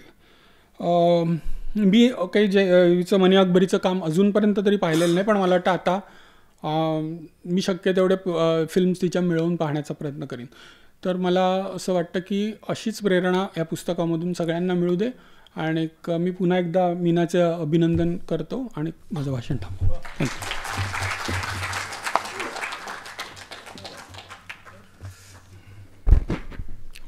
समीक्षकांना बोलवण्याचा फायदा तुमच्या लक्षात आला असेल. बाकी काही नसेल तरी वर्ल्ड सिनेमा, जागतिक सिनेमा, वैश्विक सिनेमा कशाला म्हणायचं याबद्दल तरी आपली आता क्लॅरिटी आलेली आहे. आणि याबद्दल भल्या भल्यांच्या मनामध्ये मोठे मोठे गैरसमज असतात. त्यांनी आता तो खूप चांगला उहापोह केला आणि माझ्याही ज्या कन्सेप्ट होत्या संदिग्ध त्या अधिक क्लिअर झाल्या. म्हणून मी या कार्यक्रमाची जाहिरात पहिल्यांदा जेव्हा केली 10 दिवसापूर्वी, तेव्हा कोल्हापुरातल्या एका वर्तमानपत्राचे आमचे ज्येष्ठ संपादक मित्र त्यांच्याशी 5 मिनिटात झालेला माझा जो SMS संवाद आहे तो मी यामुळे सांगितला तर जरा इंटरेस्टिंग वाटेल. मी जेव्हा ती जाहिरात पाठवली, हे पुस्तक, त्याची अनुक्रमणिका त्याच्यामध्ये होती आणि प्रकाशन समारंभाबद्दलचे तपशील. तर ती जाहिरातीमध्ये निमंत्रण आणि अनुक्रम होता, कव्हर होतं. त्यांनी मला कळवलं की यामध्ये एकही भारतीय नाही, तू इलिट वर्गात गेला आहेस का. आता ती जाहिरातीमध्ये सगळे अनुक्रमणिका होतं आणि अनुक्रमणिकेमध्ये मी जाणीवपूर्वक त्या देशाचं नाव टाकलं होतं. त्या 8 जणांपैकी एक तरी भारतीय आहे, पण त्यांच्याकडून ते घाईघाईमध्ये आणि रिप्लाय देण्याच्या गडबडीमध्ये ते एक भारतीय पण बहुधा विसरला असावं. तर मी त्यांना असं उत्तर लिहिलं होतं की एक जण आहे, पण ते सोडा, भारतीय लोकांच्यावर साधनामध्ये अनेक वेळा लेख असतात, विशेषांक असतात, कव्हर स्टोरी असतात. त्याने मला लगेच पटकन मेसेज टाकला, तेही इलिट असतात.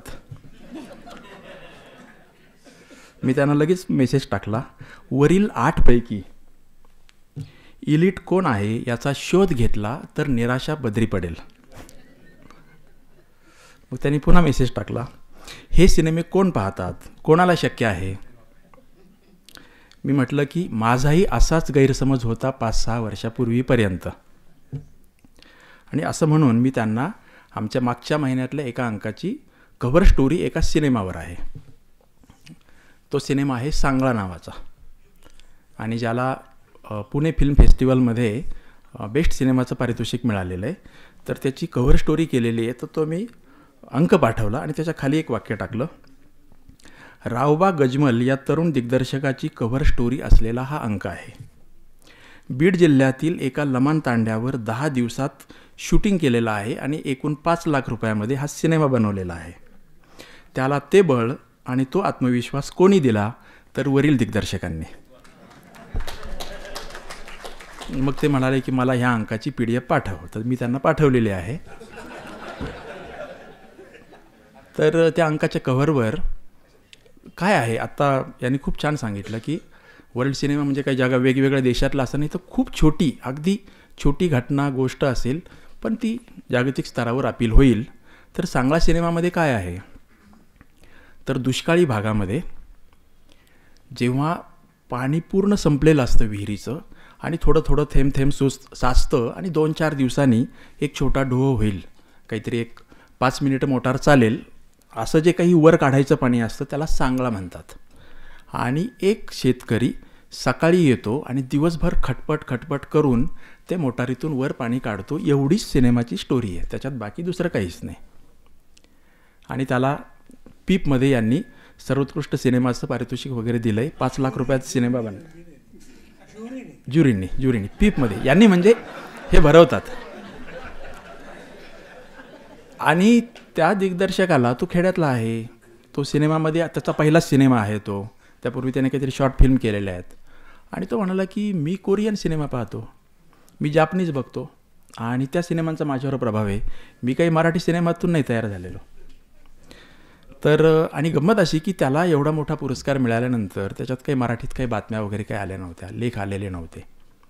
कारण तेही एक वेगळं प्रमोशनचं तंत्र आहे, ते त्यांना जमत नाही. अजून सिनेमा बनवता येतो पण अजून प्रमोशन करता येत नाही, ही समस्या राहू शकते. त्याच्या मित्रांनी खूप खंत व्यक्त केली की बघा एवढा मोठा पुरस्कार मिळाला, सुमसाम आहे. आणि ती सुमसाम आहे असं म्हणताना त्याचा समज असा होता किंवा ध्वनीत असं करत होता की हे जाणीवपूर्वक केलं जाते. तर मी म्हणालो असं नाही आहे, प्रमोशनसाठी वेगळे प्रयत्न करावे लागतात. असं जाणीवपूर्वक वगैरे ह्या कॉन्स्पिरसी थिअरीवर माझा विश्वास नाही. तू त्याची दणदणीत एक चांगली मुलाखत घे, दणदणीत आपण 8 पानांची कव्हर स्टोरी करू, मुखपृष्ठावर फोटो घेऊ आणि त्याप्रमाणे आम्ही ते केलेलं आहे. तर ते आमच्या कोल्हापूरच्या संपादक मित्रांना पाठवलं आहे, तर ते वाचतील. असो, तर आता आपण निखिल महाजन यांना ऐकणार आहेत. मी मगाशी बोललो की 2 वक्ते प्रमुख पाहुणे आपण कसे जाणीवपूर्वक बोलावलेले आहेत. तर निखिल महाजनांचे 3-4 खूपच महत्त्वाचे सिनेमे आहेत आणि त्यापैकी 1-2 तरी आपण पाहिलेले असतील. पुणे 52 हा त्यांचा सिनेमा मला वाटते 2015-16 आलेला असेल. नंतर गोदावरी आहे, बाजी आहे, अलीकडच्या काळातला रावसाहेब आहे. पण सगळ्यात महत्त्वाचं म्हणजे त्यांनी निखिलने जे फिल्म इन्स्टिट्यूटमध्ये जे काही शिक्षण घेतलं असेल तर ते भारतातल्या नाही तर ऑस्ट्रेलियामध्ये घेतलं. सामान्यतः आपण बहुतेक लोक युरोप, अमेरिका इकडे जातो, पण ऑस्ट्रेलियामध्ये काही कदाचित एक वेगळा अँगल, वेगळा दृष्टिकोन किंवा दृष्टिकोनाला काहीतरी एक वेगळा आयाम असं झालेलं असेल. त्यामुळे आता आपण निखिलला ऐकूया. स्वतः ज्यांनी सिनेमे दिग्दर्शित केलेत, रितसर प्रशिक्षण घेतलं आहे आणि अर्थातच जागतिक सिनेमा पाहिलेला आहे.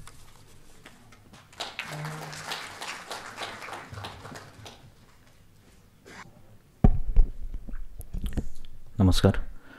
मूळचा लेखक असल्यामुळे म्हणजे सिनेमा लेखक असल्यामुळे एक डेडलाईन आली की त्या रात्री लिहायला सुरुवात करायची अशी एक घाणेरडी सवय असते. तर अगदी त्या सवयीला म्हणजे खरं उतरून मला मागच्या आठवड्याचंच मीनाने ते पाठवलं होतं PDF वाचायला की तू वाचून घे, तुला बोलायचं आहे.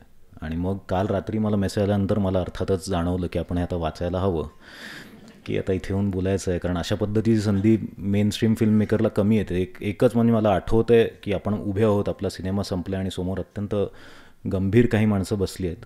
असं सेन्सरच्या स्क्रीनिंगमध्ये फक्त होतं की ते जनरली एक की किती तुमच्या सिनेमामध्ये शिव्या आहेत किंवा कितीदा तुम्ही काहीतरी वेगळंच त्यांचे काही हे असतात कन्सर्न्स.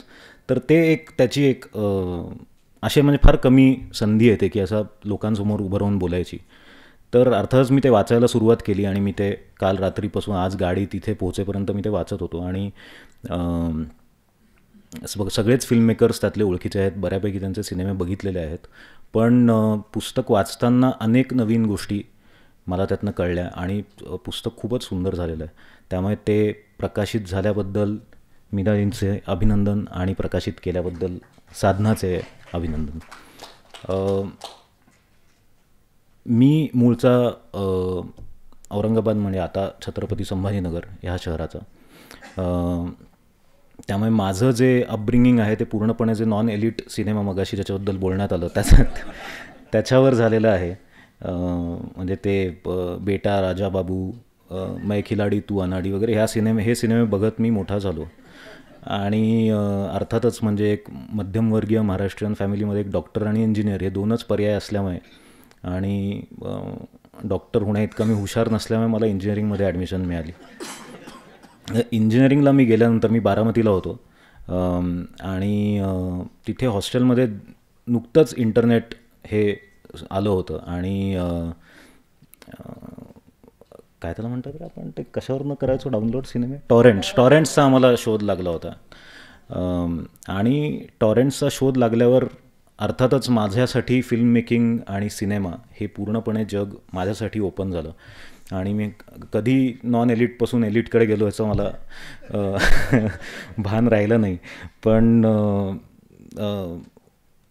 ह्या पुस्तकामध्ये मेन्शन असलेलं आणि माझ्यासाठी खूप मोठं इन्स्पिरेशन असलेले फिल्ममेकर म्हणजे बॉंग जून-हो जे आहेत. त्यांचा मेमरीज ऑफ मर्डर हा माझ्या हाती लागलेला पहिला सिनेमा होता टॉरेंट्सवर. आणि तो सिनेमा बघितल्यानंतर माझ्यामध्ये काहीतरी बदललं आणि तेव्हाच म्हणजे काही अर्थाने तो सिनेमा शेखर कपूर सरांचा मिस्टर इंडिया आणि आशुतोष गोवारकर सरांचा स्वदेश या 3 सिनेमांनी मिळून मला फिल्म मेकर होण्यासाठी इन्स्पायर केलं. त्यामुळे त्या सिनेमाचा आणि त्या मेकरचा ह्या पुस्तकामध्ये मेन्शन आहे आणि त्याच्याबद्दल वाचताना मला अनेक त्यांचे पैलू नवीन कळले. फिल्म मेकिंगबद्दल काहीच माहिती नव्हतं म्हणून असं झालं की आपण हे नीट शिकूया शास्त्रशुद्ध पद्धतीने. तेव्हा व्हिस्लिंग वूड्स नुकतंच सुरू झालं होतं मुंबईमध्ये.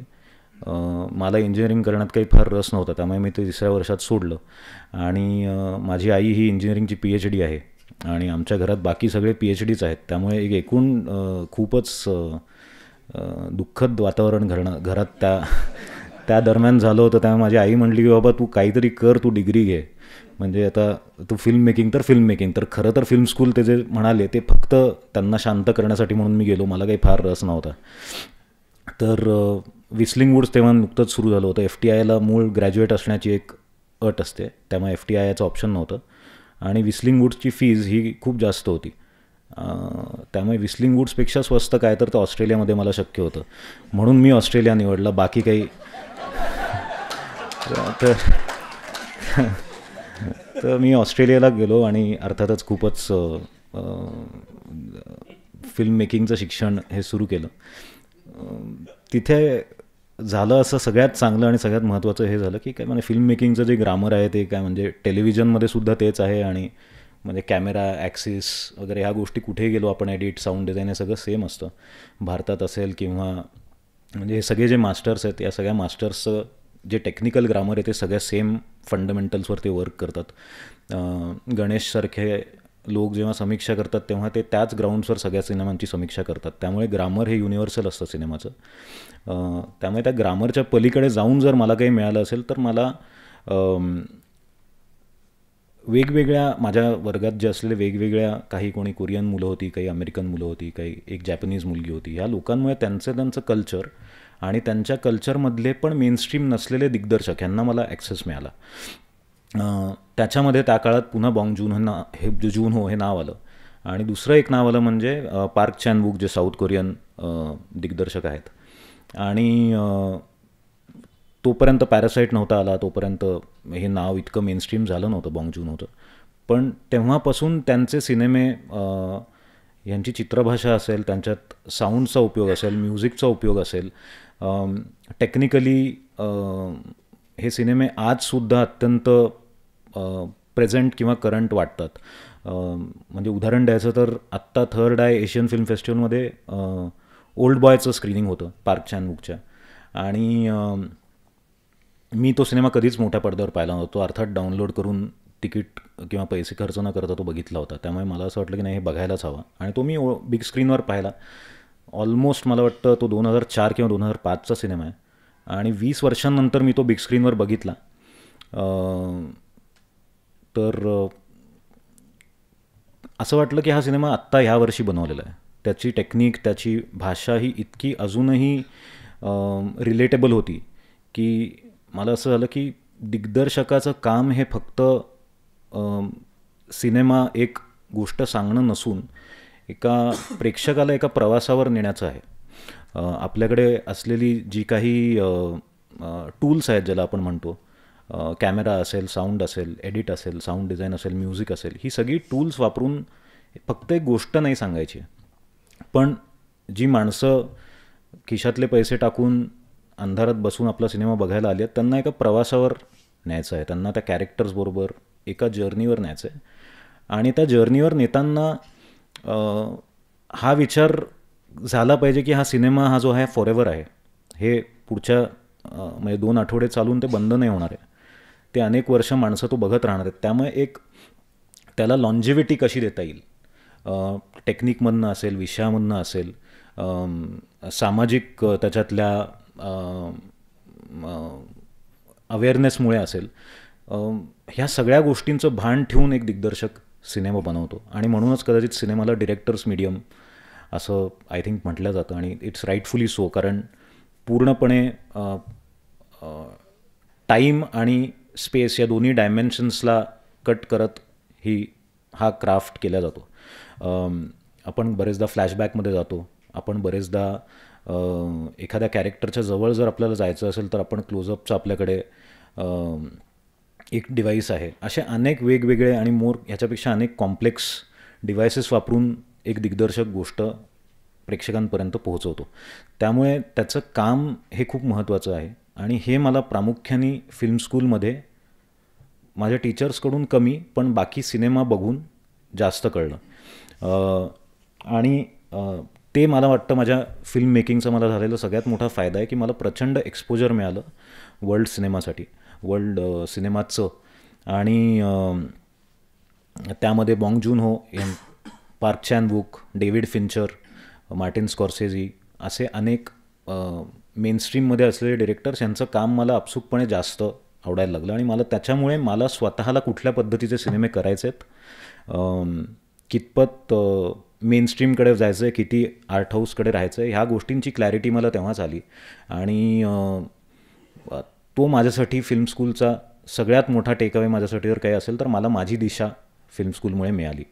आणि त्यासाठी आय फील की मी नेहमीच एक म्हणजे मी फार खूप कमीदा मी ह्याबद्दल बोललो आहे, पण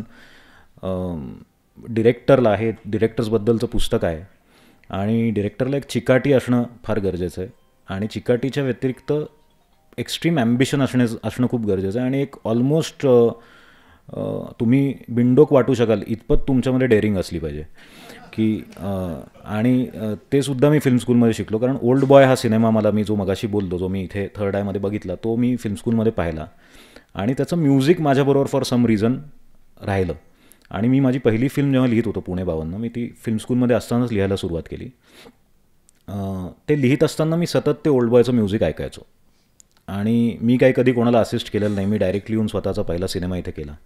त्यामुळे मला खरं तर काहीच माहिती नव्हतं या इंडस्ट्रीबद्दल.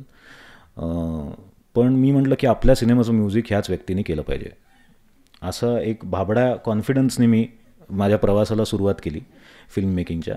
आणि खूप इकडून तिकडून, तेव्हा तर काहीच म्हणजे माहितीही नव्हतं, काही पैसेही नव्हते, पण कुठून तरी त्या युन जंग शिम नावाच्या त्या आहेत कंपोजर, त्यांचा मला ईमेल ॲड्रेस मिळाला आणि मी त्यांना सरळ ईमेल केला की मी असं आहे आणि मी आत्ताच फिल्म स्कूलमधून ग्रॅज्युएट होतो, पण मला सिनेमा करायचा आहे आणि तुमचं म्युझिक ऐकून मी हे स्क्रिप्ट लिहिलं, तर तुम्ही म्युझिक करावं असं माझी इच्छा आहे. तोपर्यंत निर्मातेही नव्हते सिनेमाला. आणि हा ओल्ड बॉय हा कान्समध्ये वगैरे अवॉर्ड जिंकलेला सिनेमा आहे, त्यामुळे ते खूपच मोठं प्रस्त आहे त्या ज्या आहेत त्या. पण तरी त्यांनी फारच प्रेमळ मला रिप्लाय केला की मला आवडेल स्क्रिप्ट वाचायला तुमचं. तर मी स्क्रिप्टही पाठवून दिलं आणि त्यांचं स्क्रिप्ट वाचल्यानंतर त्यांचं मला उत्तर आलं की ठीक आहे, मी करते म्युझिक या सिनेमाचं. ओके. तर म्हणजे जेव्हा मी म्हटलं की एक साधारण बिंडोक वाटावं इतपत डेअरिंग जे आहे ते त्यामुळे मला असं वाटतं की कुठेतरी सगळ्या फिल्म मेकर्समध्ये हा थोडा वेडेपणा असतो. तो पनाही असतील ज्यांचा वेडेपणा एक अँटी एस्टॅब्लिशमेंट जाण्याचा आहे, ते बॉंग जून हो असेल ज्याचा वेडेपणा अत्यंत क्लिनिकल पद्धतीने सिनेमा करण्याचा असेल. म्हणजे बॉंग जून हो हा इतका डिटेलमध्ये प्री प्रोडक्शनमध्ये काम करतो की त्याच्या प्रत्येक सिनेमाचं अक्षरशः जसा तुम्ही पॅरासाईट बघितला तसा स्टोरी बोर्ड असतो आणि ते स्टोरी बोर्ड स्वतः तो हाताने काढतो आणि ते इतके सुंदर आहेत की आत्ता आपण हा कार्यक्रम सुरू असताना न्यूयॉर्कच्या म्युझियम ऑफ मॉडर्न आर्ट्समध्ये बॉंग जून होच्या स्टोरी बोर्डचं एक प्रदर्शन भरलेलं आहे आत्ता. त्याच्याबद्दल तुम्हाला इंटरनेटवर तुम्ही बघितलं तर तुम्हाला काही त्याची झलक एक बघायला मिळेल. पण हा पण एक वेडेपणाच आहे की प्रत्येक फ्रेम ही डिटेलमध्ये स्केच आऊट करणं, आपला कट कुठे होईल, आपण कॅमेरा कशासाठी वापरतो आहे. म्हणजे पॅरासाईटमधलं एक उदाहरण द्यायचं झालं तर म्हणजे दोन खूपच उत्तम, एक खूपच ऑब्व्हियस आहे पण ते मी सांगतो की पाऊस पडत असतो आणि ह्यांना जे गरीब कुटुंब आहे त्यांना ज्या पद्धतीने घरामध्ये त्यांच्या उलथापालथ होते आणि ॲट द सेम टाईम त्याच पावसामुळे जे एक श्रीमंत कुटुंब आहे त्यांच्यामध्ये एक अत्यंत छान प्रसन्न माहोल त्यांच्या घरात निर्माण होतो. आणि दुसऱ्या दिवशी जेव्हा हा ड्रायव्हर सगळं रात्रभर त्याची ती धडपड करून जेव्हा आपल्या नोकरीवर पोचतो तेव्हा ती जी ज्यांच्याकडे तो काम करतो ती बाई म्हणते की किती काल छान वाटलं पाऊस पडला. आणि हे जे सामाजिक भान बॉंग जून-होचं आहे. आणि दुसरं जे त्याच्या टेक्निकली जर तुम्ही सिनेमा आता यानंतर तुम्ही परत एकदा पॅरासाईट बघा, तो अनेकदा बघण्यासारखा सिनेमा आहे. पण त्याच्यामध्ये जर तुम्ही बघितलं तर एक अगदी सुरुवातीला एक सीन आहे जिथे हे जे गरीब कुटुंब आहे त्यातला मुलगा नूडल्स खात असतो एका स्ट्रीटच्या एका रेस्टॉरंटमध्ये. आणि तिथे कॅमेराची जी प्लेसमेंट आहे, तिथे त्यांच्या फॅमिलीमध्ये कॅमेरा कंटिन्युअसली एक स्लाइटली टिल्टेड आहे. आणि त्याच्यामुळे एक परसेप्शन असं तयार होतं की ही माणसं खालीच चालली आहेत सतत. तर ती जेवत असतानासुद्धा एक आपल्याला ते खाली चाललेत असं निर्माण होतं आपल्या मनामध्ये. हे अर्थात ऑब्व्हियस नाही आहे कुठेच, हे खूपच सबकॉन्शियस लेवलवर प्रेक्षकांवर परिणाम करायला लागतात या गोष्टी. आणि इफेक्टिव्हली शेवटी जेव्हा सिनेमा संपतो तेव्हा आपल्याला जो काही आपला इमोशनल रिस्पॉन्स आहे तो फक्त त्या कथेला नसून हे वेगवेगळे डिव्हायसेस वापरून आपल्याला ज्या प्रवासावर दिग्दर्शकांनी नेलेलं आहे त्याचं ते एक सम टोटल म्हणता येईल, असं ते आहे. सो त्यामुळे पॅरासाईट एस्पेशली बघितल्यामुळे मी खूपच बदललो. माझे पर्स्पेक्टिव्स, माझे फिल्म मेकिंगकडे बघण्याचे जे हे होते. आणि अर्थातच भारतात आणि खास करून महाराष्ट्रात सिनेमा करणं खूप अवघड आहे, कारण वेगळ्या चॅलेंजेस आहेत अत्यंत मेनस्ट्रीम सिनेमाच्या. त्यामुळे तुम्हाला तुमचे ॲस्थेटिक व्हॅल्यू ही तुम्हाला सतत कॉम्प्रोमाइज करावी लागते, कारण बघायला येणारे प्रेक्षक हे नेहमीच ॲस्थेटिकली फिल्म मेकिंगला एक क्राफ्ट म्हणून किंवा एक आर्ट फॉर्म म्हणून बघतीलच असं काही नाही आहे. लोक जनरली आपल्याकडे एंटरटेनमेंटसाठी येतात आणि त्यामुळे सजग दिग्दर्शक म्हणून थोडंसं कठीण जातं फिल्म बनवणं. त्यामुळे मला वाटतं अशा पद्धतीच्या पुस्तकाचं महत्त्व खूप जास्त आहे. एका मोठ्या रीडर बेसपर्यंत हे पुस्तक पोहोचणं फार गरजेचं आहे, कारण हळूहळू ह्या दिग्दर्शकांमधनं, त्यांच्या प्रोसेसेसमधनं, त्यांच्या गोष्टींमधनं लोकांना, प्रेक्षकांना एक सिनेमाकडे बघण्याचा वेगळा दृष्टिकोन तयार होऊ शकतो. यांना आज आपण आजचे मास्टर्स म्हणतो, हे सगळे मॉडर्न मास्टर्स आहेत फिल्म मेकिंगचे. आणि यांचं काम हे माझ्यासारख्या फिल्म मेकरसाठी तर खूपच इन्स्पायरिंग आहे. पण मला वाटतं ह्यांची प्रोसेस बघून इन जनरल लाईफबद्दल आपल्याला खूप काही शिकायला मिळतं. की म्हणजे हे स्टोरी बोर्डिंगचा जो विषय आहे, एखाद्या गोष्टीबद्दल इतक्या चिकाटीने, म्हणजे तुम्ही ऑलमोस्ट झपाटल्यासारखं ते काम करणं आणि तुमचा जो स्टोरी बोर्ड आहे तसाच्या तसा तंतोतंत तुमचा सिनेमा तयार होणं, हे जितकं वाटतं तितकं खरं तर सोपं नाही आहे. कारण अनेक गोष्टी सेटवर आपल्या कंट्रोलच्या बाहेरच्या असतात. कुठे लाईट कमी असतो, कधी पाऊस पडत असतो, कधी काही माणसं मागे बसलेली असतात जी उठायला तयार नसतात. अशा अनेक वेगवेगळे प्रॉब्लेम्स शूट करत असताना माणसांना होतात. पण तरीही आपलं विजन अनकॉम्प्रोमाइज्ड पद्धतीने प्रेक्षकांपर्यंत पोहोचवणं, ह्याच्यासाठी लागणारी चिकाटी जी आहे ती मला वाटतं लोकांना आपापल्या दैनंदिन आयुष्यातसुद्धा अप्लाय करता येईल. आपण जे काही आपला व्यवसाय असेल त्याच्यामध्ये सुद्धा जर आपण चिकाटीने काम केलं तर कुठेतरी आपणसुद्धा सगळे आपल्या आपल्या क्षेत्रामध्ये मास्टर्स होऊ शकतो. आणि आय थिंक दॅट इज, त्या अर्थाने हे खूप महत्त्वाचं आहे की फक्त फिल्म मेकिंग किंवा फक्त सिनेमाबद्दल ते नसून it's also about a way of life. हे दिग्दर्शक यांनी आपलं पूर्ण आयुष्य ह्यांनी झोकून दिलेलं आहे स्वतःला एका गोष्टीसाठी. आणि ते स्पेशली जेव्हा तुम्ही पनाहींबद्दल वाचाल तेव्हा तुम्हाला खूपच इन्स्पायर व्हायला होईल. सो हे पुस्तक महत्त्वाचं आहे आणि ते लोकांनी ते वाचावं आणि त्यांच्या मनात सिनेमाबद्दल आणि खासकर दिग्दर्शकांबद्दल एक विशेष प्रेम निर्माण व्हावं, अशी माझी एक सेल्फिश माझं एक्सपेक्टेशन आहे. की पुढच्या वेळेस मी पुण्यात येईन तर माझी अशी इच्छा आहे की जसं आता आमच्या सई ताम्हणकर बरोबर सगळे फोटो काढतात तसं एक पटकन माझ्याबरोबर येऊन लोकांना तर असे आहे. तर धन्यवाद मला इथे बोलवल्याबद्दल आणि ही संधी सेन्सर बोर्डच्या बाहेर दिल्याबद्दल सर्वांचे आभार आणि थँक्यू सो मच. थँक्यू.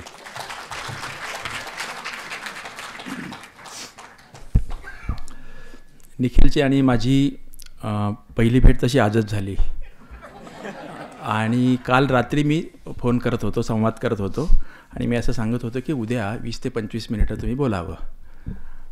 तर ते म्हणाले अरे नाही 10 ते 15 मिनिटं पुरेसे होतील, मी तेवढंच बोलतो. तर मी सांगितलं की तुमची thought process may be English असेल, हिंदी असेल, तरी आपण मराठी, हिंदी, इंग्लिश असं बोललं तरी चालेल. तर ते म्हणाले नाही तसं नाही, माझं कारण वेगळं आहे. मी तसं त्या बॉंग जून हो या एकट्यावरच बोलायचं असेल तर 2 तास नॉनस्टॉप बोलू शकतो. तर आता त्याची झलक तुम्हाला बघायला मिळाली. त्यामुळे मी तुमच्या सगळ्यांच्या साक्षीने एक असा प्रस्ताव मी त्यांना देतो की SM जोशी फाउंडेशनचा शेजारचा एक हॉल आहे 100 लोकांचा 90 लोकांचा AC हॉल आहे आणि छान आहे. आपण बॉंग जून होनचे सिनेमे आणि त्याच्याबरोबर तुमची कॉमेंट्री 2, 2.5, 3 तासाची जी काय असेल आणि ती दाखवणं असा एक 3-4 तासाचा आपण उत्तम कार्यक्रम ऑर्गनाईज करू. त्यासाठी जे काही आवश्यक आहे ते सगळं करण्याची तयारी.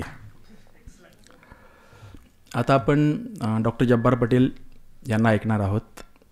मीनाताईंनी सुरुवातीला सांगितलं की प्रस्तावना लिहायला त्यांनी नकार दिला होता.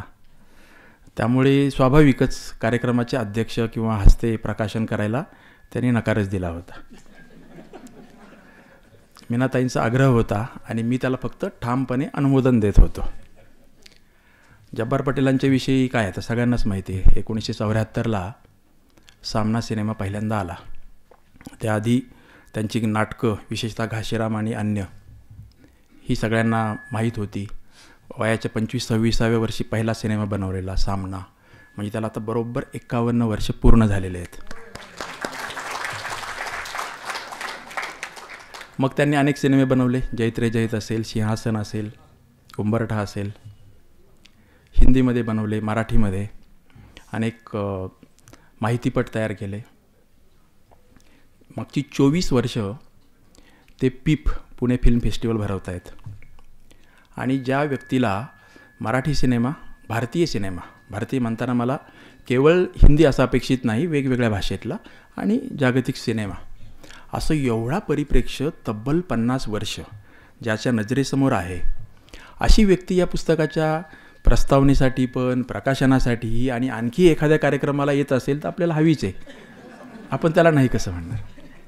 बरं, जब्बार सरांचा आणि माझा तसा आमच्या भेटीगाठी खूप कमी होतात. वर्षातून किंवा 2 वर्षातूनच एखादी भेट होत असेल. पण त्यांचं ग्रेटनेस असं की 2 वर्षांनी जरी आम्ही भेटलो पहिल्यांदा तरी काल परवा आपण बरोबरच होतो अशा आविर्भावात ते सुरुवात करतात. तर ते त्यांचं ग्रेटनेस आहे. मी ज्या पुस्तकाचा मागाशी उल्लेख केला, मला प्रभावित करून गेलेला सिनेमा, त्यामध्ये 28 लोकांनी लिहिलं आहे एकेका सिनेमाविषयी. आणि त्यातला शेवटचा लेख मी लिहिलेला आहे मला प्रभावित करून गेलेल्या सिनेमाविषयी, आणि तो आहे सामना. तो सामना झाला प्रसिद्ध 74ला प्रदर्शित. मी पाहिला तो 1996ला. 96च्या लोकसभेला मी पहिल्यांदा मतदान करणार होतो आयुष्यात, मतदानाचा अधिकार मिळाल्यावर. आणि त्याच्या आधी मी तो पाहिलेला होता आणि एकूण राजकारणाची समज, काहीतरी घुसळण, तर त्या पार्श्वभूमीवर तो सिनेमा मी किती वेळा बघितला वगैरे सगळे तपशील लिहिलेत, मी ते सांगत नाही. आणि त्याचा परिणाम किंवा प्रभाव हा माझ्यातल्या संपादकावरही कसा आहे याने मी त्या लेखाचा समारोप केला आहे. तर अशी व्यक्ती पुन्हा पुन्हा आपल्या कार्यक्रमाला येणं यापेक्षा आनंदाचा भाग काय असू शकतो. मी जब्बार सरांना विनंती करतो की तुम्हाला पाहिजे तेवढा वेळ घ्या.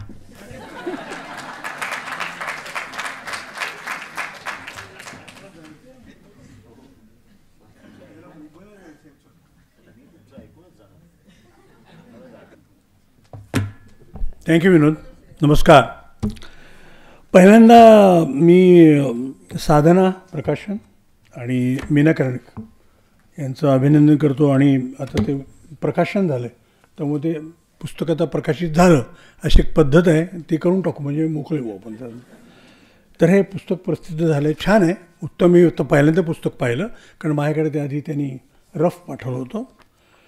तर याच्याविषयी छान बोलला आहे गणेश आणि निखिल पण. त्या पुस्तकाविषयी किंवा त्यातल्या दिग्दर्शकांच्या विषयी फार बारकाव्याने बोलणं, कारण प्रकाशनाच्या वेळेला शक्यतो एक सिनेमाच्या आधी टीजर असतो, तसं एक छोटंसं एक ट्रेलर असतो, तसं आहे ते. तुम्ही वाचावं मुख्य. नाही आम्ही प्रकाशन समारंभाला गेलो होतो म्हणून पुस्तक नाही वाचलं असं नको व्हायला. त्यामुळे मी असं वाटतं की हे जरी बोलले असले तरी पुस्तक वाचा तुम्ही. हे पलीकडेही सुद्धा आणखीन पुष्कळ चांगलं आहे. आणि दोघांनी उत्तम समालोचन केलं तुम्ही दोघांनी त्यांच्या परीने. एक समीक्षकाच्या दृष्टीने, एक दिग्दर्शक म्हणून त्यांनी निखिलनी याच्यामध्ये मानले. हे जे सगळे लोक आहेत त्यातले तुम्ही पुस्तक घ्याल तेव्हा ही नावं तर वाचत नाही. जसं जाफर पनाई आहे, जेन कॅम्पियन, कोरिडा आहे, झाऊ आहे, पलिसरी आहे, नदीन लबाकी, बॉंग आहे, मनिया अकबरी, हे सगळे आत्ताच्या काळातले हे त्यांनी ज्याला मास्टर्स म्हणले असे लोक आहेत. तर माझ्या पिढीला हे सगळं हे मधली पिढी आहे. आता आणखीन काही नवीन लोक आलेत. फक्त जाता एक गणेश बोलला ते फक्त मला जरा विनोदला सांगायचं की मीनाने जसं लिहिलं आहे की याच्यामध्ये पुढे त्यांचा हा सिनेमा येणार आहे, पुढे त्याचा असं काहीतरी आहे वगैरे, असं त्याचं काय होणार आहे असं त्याचा प्रश्न होता. तर माझं म्हणणं आहे की साधना आहे ना साधनामध्ये त्यांचं साप्ताहिक असल्यामुळे ते पुढं काय होणार असेल तर स्वतंत्र लेख त्यामध्ये येतील. तर ज्या लोकांनी पुस्तक वाचलं आहे त्यांना लक्षात येईल की हे त्याचं एक एक्सटेन्शन आहे, त्यामुळं ते तसं होत राहील. मला स्वतःला असं वाटलं की कुठल्याही चित्रपटाच्या मागे धंदा आहे, म्हणजे पैसे परत आले पाहिजेत. आणि मुळातच जेव्हा दिग्दर्शक काही कल्पना डोळ्यासमोर ठेवतो की त्याला या विषयावर काहीतरी बोलायचं आहे, त्याची मांडणी चालू असते. पण सगळ्यात मोठा भेडसावणारा प्रश्न जो आत्ता निखिलच्या डोक्यात पण आहे, पैसे देणारा माणूस हा एक त्यातला येतो. आणि तो पैसे देणारा माणूस त्याला हे मुळात मान्य व्हायला पाहिजे की हे काय तो करतो आहे. अशी मोठी जोखीम ही दिग्दर्शकावर असते. सतीश रायनी फिल्मच्या एका शपथविधी समारंभात, शपथविधी हे शेवटचा भाग, पदवीप्रदान, त्यांनीसुद्धा हे म्हटलं आहे की तुम्ही बाहेर जाल तेव्हा सिनेमे कराल, पण एक लक्षात ठेवायला पाहिजे, ज्या माणसाने तुम्हाला पैसे दिले त्या माणसाचा शेवटचा रुपया परत जाईल याची जबाबदारी फिल्म मेकर म्हणून तुमची आहे. हे फार महत्त्वाचं आहे. बऱ्याच वेळा असं लक्षात येतं, म्हणजे NFDCच्या लोकांची एक तक्रार असते की NFDC करता लोक फिल्म्स करतात आणि आपण मग तक्रार करतो की ते फिल्म कुठे बघायला मिळत नाहीत, काय करतात तुम्ही त्या डिस्ट्रीब्युशनचं वगैरे. त्या लोकांचं मत असं असतं की तुम्ही सिनेमा केलात आणि आम्हाला देऊन टाकलात, एवढं तुमचं नाही संपत. आणि बहुतेक वेळेला निखिल 80% आपल्या दिग्दर्शकांनी असं केलेलं आहे. ते सिनेमे करतात आणि आपण सिनेमा पूर्ण केला त्याने दिलेल्या पैशात आणि ते म्हणतात ठीक आहे तर बघा तुम्हाला काय करायचं. मला वाटतं की दिग्दर्शक हा इथे नुसतं थांबत नाही. दिग्दर्शकांनी तो सिनेमा जो आहे हा पुढे रेटला पाहिजे, लोकांच्यापर्यंत जाईल याबद्दल त्याची काळजी घेतली पाहिजे. आणि आत्ताच्या काळातसुद्धा जे बजेट होतं त्यातलं काही विशिष्ट बजेट हे लोकांच्यापर्यंत मार्केटिंगमध्ये किंवा प्रमोशनमध्ये कसं जाईल याची जाणीव मला वाटतं निर्मात्यापेक्षासुद्धा दिग्दर्शकांनी करायला पाहिजे. शेवटी हा सिनेमा काय निर्मात्याचा नाही आहे, त्या दिग्दर्शकाचा आहे. त्यामुळे मला असं वाटतं प्रत्येक दिग्दर्शकांनी हे डोक्यात ठेवलं पाहिजे. जातात कारण या दोघांच्या कॉमेंट्सवरून मला वाटलं. आता या पुस्तकातून एक काय विचार आपल्याला येणार. आता बऱ्याच वेळेला काय होतं, जे आपले जुने मास्टर्स आहेत ते रेंचेपासून मृणाल सेन सगळ्यांच्यावरती मोठी मोठी पुस्तकं आलेली आहेत, इंग्रजीमध्ये असतील, मराठीमध्ये असतील, काही ट्रान्सलेट पण झालेली आहेत आणि अनेकांनी ती पाहिलेली असतात. हा पण मधल्या पिढीचं हे जे आहे ना आता, म्हणजे त्यांनी जे म्हटलं होतं त्यांची जी सांगण्याची दिशा होती किंवा पद्धती होती त्यापेक्षा जरा वेगळ्या पद्धतीचे सिनेमे यात आहेत हा सांगण्याचा मीनाचा प्रयत्न आहे. आणि मला असं वाटतं की एक साहित्यिक दृष्टी असणं, एका प्रकाशन संस्थेमध्ये संपादिका असणं असा एक जो मीनाचा भाग आहे. आणि राजकीय विचार म्हणजे सगळ्याच वागळे कुटुंबांचा आहे, तर तो एक विचार आहे. स्त्री संवेदनासुद्धा तिच्या वेगळ्या आहेत. तर तिचं हे पुस्तक जरा वाचताना आपल्याला जरा वेगळ्या पद्धतीने वाचायला लागतं. त्यामध्ये मला असं वाटतं की एक नवीन जे लोक असतील त्यांना आत्ताचं जे तंत्र आलं आहे त्या दृष्टीने काय उल्लेख आहेत का, यात काहीतरी स्पेशल इफेक्ट वगैरे त्याबद्दल काय आहे का वगैरे, तर नाही. मला वाटतं मेन या पुस्तकाचं योगदान जर असं म्हणाल तर मी जे लिहिलं आहे प्रस्तावनेमध्ये ते यामध्ये या सगळ्या चित्रपटांच्या मधलं जे वास्तव आहे, असमंतो सगळा त्यातला जो आहे, माणसांचे प्रश्न आहेत, युद्धजन्य परिस्थिती आहेत, या सगळ्यामधून सिनेमे कसे केले यामध्ये मीनाचं लक्ष जास्त. हे तुम्ही कसं सांगितलं, म्हणजे पटकथा काय होती, त्याचा आकारबंध काय होता, हा जास्त आहे.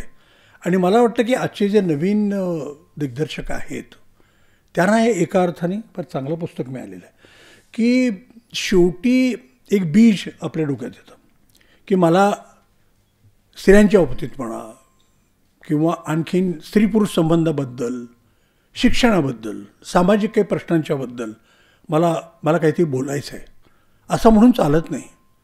तर एक्झॅक्टली ते कथेचं बीज कुठं होतं आणि काय होतं, तर त्या दिग्दर्शकांनी त्या बारकाव्याने ते कसं तो गुंता केला आणि तो स्क्रिप्ट कसं केलं, पटकथा कशी केली, हे फार अतिशय थ्रिलिंग असं या पुस्तकात आहे. पनाईचं तर आहेच, पण या पलीकडे सुद्धा जे बाकीचे लोक आता आहेत त्या प्रत्येकाला एक उदाहरणार्थ मी एक असं लिहिलं आहे की ही जी जेन कॅम्पेन किंवा या ज्या बायका आहेत झाओ वगैरे, रुळलेल्या पूर्वीच्या ज्या वाटा होत्या त्या न करता नवीन वाटा घ्यायच्या असं प्रत्येकाने मुद्दामून केलं आणि फार अवघड आहे. म्हणजे एक हिंदी सिनेमा येतो तो कल्ट होतो, तर त्यातल्या काही गोष्टी निर्मात्या डोक्यात असा काहीतरी सिनेमा करा असे काही लोक असतात. म्हणजे मला असे काही निर्माते भेटले, डॉक्टर पिक्चर करायचं आहे आपल्याला बघा म्हणून किती साधारण इतके पैसे हो लागतील, फक्त नॅशनल अवॉर्डमध्ये मिळायला पाहिजे आपल्याला. माझ्या हातात नाही आहे ते. नाही, मला ते एक जोधपुरी कोट वगैरे घेऊन मला अध्यक्ष म्हणजे आपले जे प्रेसिडेंट आहेत त्यांच्याबरोबर मला ते मेडल घ्यायचं आहे. म्हणजे अल्टिमेटली त्यांच्याकडे ते कॉम्प्युटरमधला भरपूर पैसा वगैरे असतो, पण अल्टिमेटली त्यांना ते गाठा असं नाही चालत. तुम्हाला त्या सिनेमात काय म्हणायचं आहे दिग्दर्शकाला, त्याच्याबरोबर तुम्हाला निर्माता म्हणून पण राहायला लागतं, शेवटपर्यंत राहायला लागतं. तर या पुस्तकामध्ये ज्यांनी पैसे लावले असे ते जे सिनेमे आहेत त्या लोकांनी शेवटपर्यंत पनाईला काय म्हणायचं आहे, बाकीच्यांना काय म्हणायचं आहे, याचे सगळे बारकावे मीनाच्या पुस्तकात आहेत.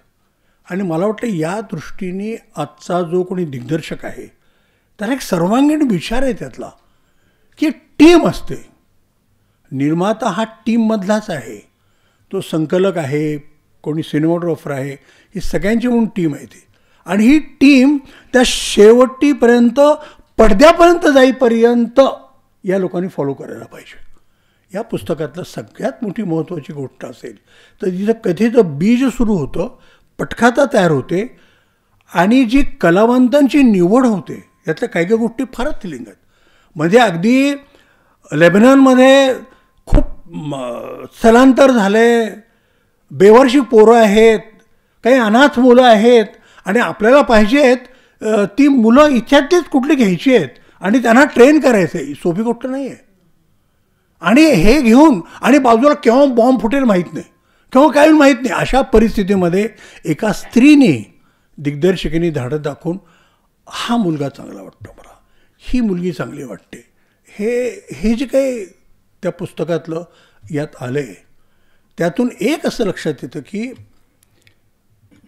पटकथा लिहिणं वगैरे अगदी हल्ली आजकाल काय कॉम्प्युटरमध्ये सोपं झालं आहे. मनात एक कल्पना येते आणि आपण करतो. बरीच मुलं मला भेटतात, आमच्या डोक्यात अशी कल्पना आहे, आमच्या डोक्यात असं आहे. प्रश्न असा येतो की ती सर्व कल्पना घेऊन तुमची तयार होऊन टीम तुम्ही ते शेवटपर्यंत जाणं हा मला असं वाटतं या पुस्तकातला सगळ्यात मोठा भाग आहे. म्हणजे आपण त्या मानानं बऱ्याच परिस्थितीत आहोत भारतात की मनात आलं तर एखादा जिद्दी मनुष्य असला निखिलसारखा तर तो जातो ती कल्पना घेऊन. आता गोदावरीसारखा सिनेमा त्याला जो पाहिजे होता तसा त्यांनी केला आहे, तसं मनुष्यबळही त्याला मिळालं आहे. आणि आम्ही म्हणलं अरे त्यातलं असं काही वेग आहे, नाही ते मला तसंच हवं आहे असं त्याला वाटतं पक्क आणि त्यांनी ते केलं आहे असं फार आवश्यक आहे. मला वाटतं की हे जे पुस्तक विनोद आता आहे ना, हे या दृष्टीने फार महत्त्वाचं आहे की नवीन लोकांना. तर तुम्ही तुमच्या त्या सिनेमाचा उल्लेख केलात औरंगाबादच्या मुलाचा, तुम्हाला अशा वाटतं की गेल्या जवळजवळ 7-8 वर्षामध्ये पुणे इंटरनॅशनल फिल्म फेस्टिवलमध्ये एक फार वेगळं वळण आलं आहे आता. म्हणजे हा जो डिजिटल कॅमेरा आहे हा प्रत्येकाच्या हातात आहे, मोबाईल हातात आहे, त्यामुळे इमेज कळते, साऊंड कळतो, त्याच्यावरती एडिटिंग कळतं आणि आपण छोटं काहीतरी करू शकतो 10-15 मिनटाचं, असे शॉर्ट फिल्म करू शकतो. इथपर्यंत धाडस आता सगळ्या मुलांच्यामध्ये आलं आहे. म्हणजे त्यांना एक प्रतिमा असते, त्याचं भान आहे. आणि सिनेमा म्हणजे फक्त प्रतिमा नसून त्याच्याबरोबर ध्वनी आहे आणि तो बरोबर कुठे कट केला पाहिजे आणि तो कसा नाट्यमय होईल किंवा साधा राहील याचं भान आता मुलांना यायला लागलं आहे. आणि आता बऱ्याच शिकवणाऱ्या शाळा आहेत, काही वेळेला काही वर्कशॉप वगैरे होतात. पण आमचा गेल्या काही वर्षातलं पुणे इंटरनॅशनल फिल्म फेस्टिवलचा अनुभव फार वेगळा आहे. आता हा जो सिनेमाचा उल्लेख विनोदने केला, पुण्यात राहून काही लोकांना माहिती नसतं की पुणे इंटरनॅशनल फिल्म फेस्टिवल हे भारतातलं एकमेव फेस्टिवल असं आहे की ज्यामध्ये आमचा मराठी सिनेमा आहे, पण आमचं लक्ष असं असतं की हा मराठी सिनेमा फक्त मराठी लोकांच्या पुरतं राहावा असं आमचं लक्ष नाही. त्याकरता बऱ्याच संस्था आहेत, त्या आम्ही काय कराव्या, तर त्याला सगळी ज्युरी जी असते ती परदेशातली असते. मराठी ज्युरी आम्ही मराठी सिनेमाला देत नाही. म्हणजे काय होतं, बरेच फोन यायला लागतात, तो आमचा तो आहे, आमचा तो आहे, जरा बघा ते सिनेमा बघा. अगदी सिलेक्शन करणार आपली वृत्ती असते, त्याला काय करणार, आपला पोरगा असतो, काकाचा मुलगा असतो, कोणतरी असतो. इथे परदेशी येणारा कोण न्यूझीलंडचा असतो, कोण इराणचा असतो, त्यांना फक्त सिनेमा माहिती असतो आणि येणाऱ्या सबटायटल्स, त्यामधून सिनेमा ते पाहतात. आणि तुम्हाला आश्चर्य वाटलं की गेल्या जवळ 5-6 वर्षामध्ये जे पहिले येणारे सिनेमे आहेत हे बहुतेक सगळे ग्रामीण भागातले सिनेमे आहेत. म्हणजे तिकडचा कोण येणारा परीक्षक आहे, त्याला उत्तम टेक्निक करणारा दिग्दर्शक आहे हे त्याला कळतं, पण अतिशय रॉ की याला काही माहिती नाही आहे, पण गोष्ट सांगण्याचा प्रयत्न तो इतक्या आत्मीयतेने करतो हे त्यांना कळतं. आणि ते म्हणतात हा सिनेमा, कारण शेवटी डेलिव्हिजनला मला बसायला लागतं. मला आश्चर्य वाटतं त्यांची रिझल्ट बघताना की का त्यांना आवडावा सिनेमा, काय झालं त्याला. एक पोतर नावाची एक फिल्म होती 3-4 वर्षापूर्वी, मी नेहमी उदाहरण देतो की डोक्यावर टोपली ठेवून देव असतात आणि भिक्षा मागायची, असं एक असतं. तर अशा काही मुलीची गोष्ट आहे आणि त्या मुलीच्या गोष्टीमध्ये त्याला करावीशी वाटली. ती ही जमात जी आहे ती त्यांच्या गावी अशी पाल्यात छोट्या छोट्या तंबूमध्ये राहणारी आणि गोष्ट अवघड आहे आज. आणि आपल्या सगळ्या अभिनेत्री सगळ्या पुणे मुंबईत जास्त आहेत शहरातल्या. या शहरातल्या मुलीला ती भिक्षा मागणारी 15 वर्षाची मुलगी कुठून आणायची. त्या डोक्यात असं आलं की त्याच मुलीला आपण विचारावं. आणि त्या मुलीला विचारते म्हणजे मला नाही करत ते काय काय कॅमेरा आहे ते काय बरं, ते म्हणजे नाही काळजी नको करू, मी सगळं तू आहे तशी वाग. असं करून तो सिनेमा पूर्ण झाला. आणि जो सिनेमा जेव्हा ज्युरी पुढे आला त्यावेळेला ज्युरी म्हणली she is the best actress of the whole. ते म्हणाले की doctor Patel who trained her. म्हटलं तो दिग्दर्शक होता, त्यांनीच ट्रेन केलं तिला, ती काही ट्रेंड ॲक्ट्रेस नाही आहे. आणि विषय काय समजून घ्या की आज हे मीनाचं पुस्तक आहे, त्यात अनेक अशा गोष्टी सांगितल्या गेल्यात. आपल्याला असं वाटतं की ही गोष्ट नदींची आहे का ती अकबरीची आहे का पन्हाईची आहे. या गोष्टीमधला विषय असा आहे की ती 15 वर्षाच्या मुलीला, ती 15 वर्षाची असताना ज्या निष्पापपण ज्याकडे बघते त्याऐवजी आता ती मच्युअर झाली, मोठी झाली वयानं, आणि पुरुष असं तिच्याकडे कसे बघतायत हा विषय आहे. अरे हे मला जे बघत होते हेच पुरुष आहेत, हे बदललेत आता, याची जाणीव. आणि त्या मुलीने ते भोगलं असल्यामुळे तिने ते सगळं आणलं. आता हे इथे आपल्याकडे महाराष्ट्रात मोहोळसारख्या गावातली ती फिल्म आहे.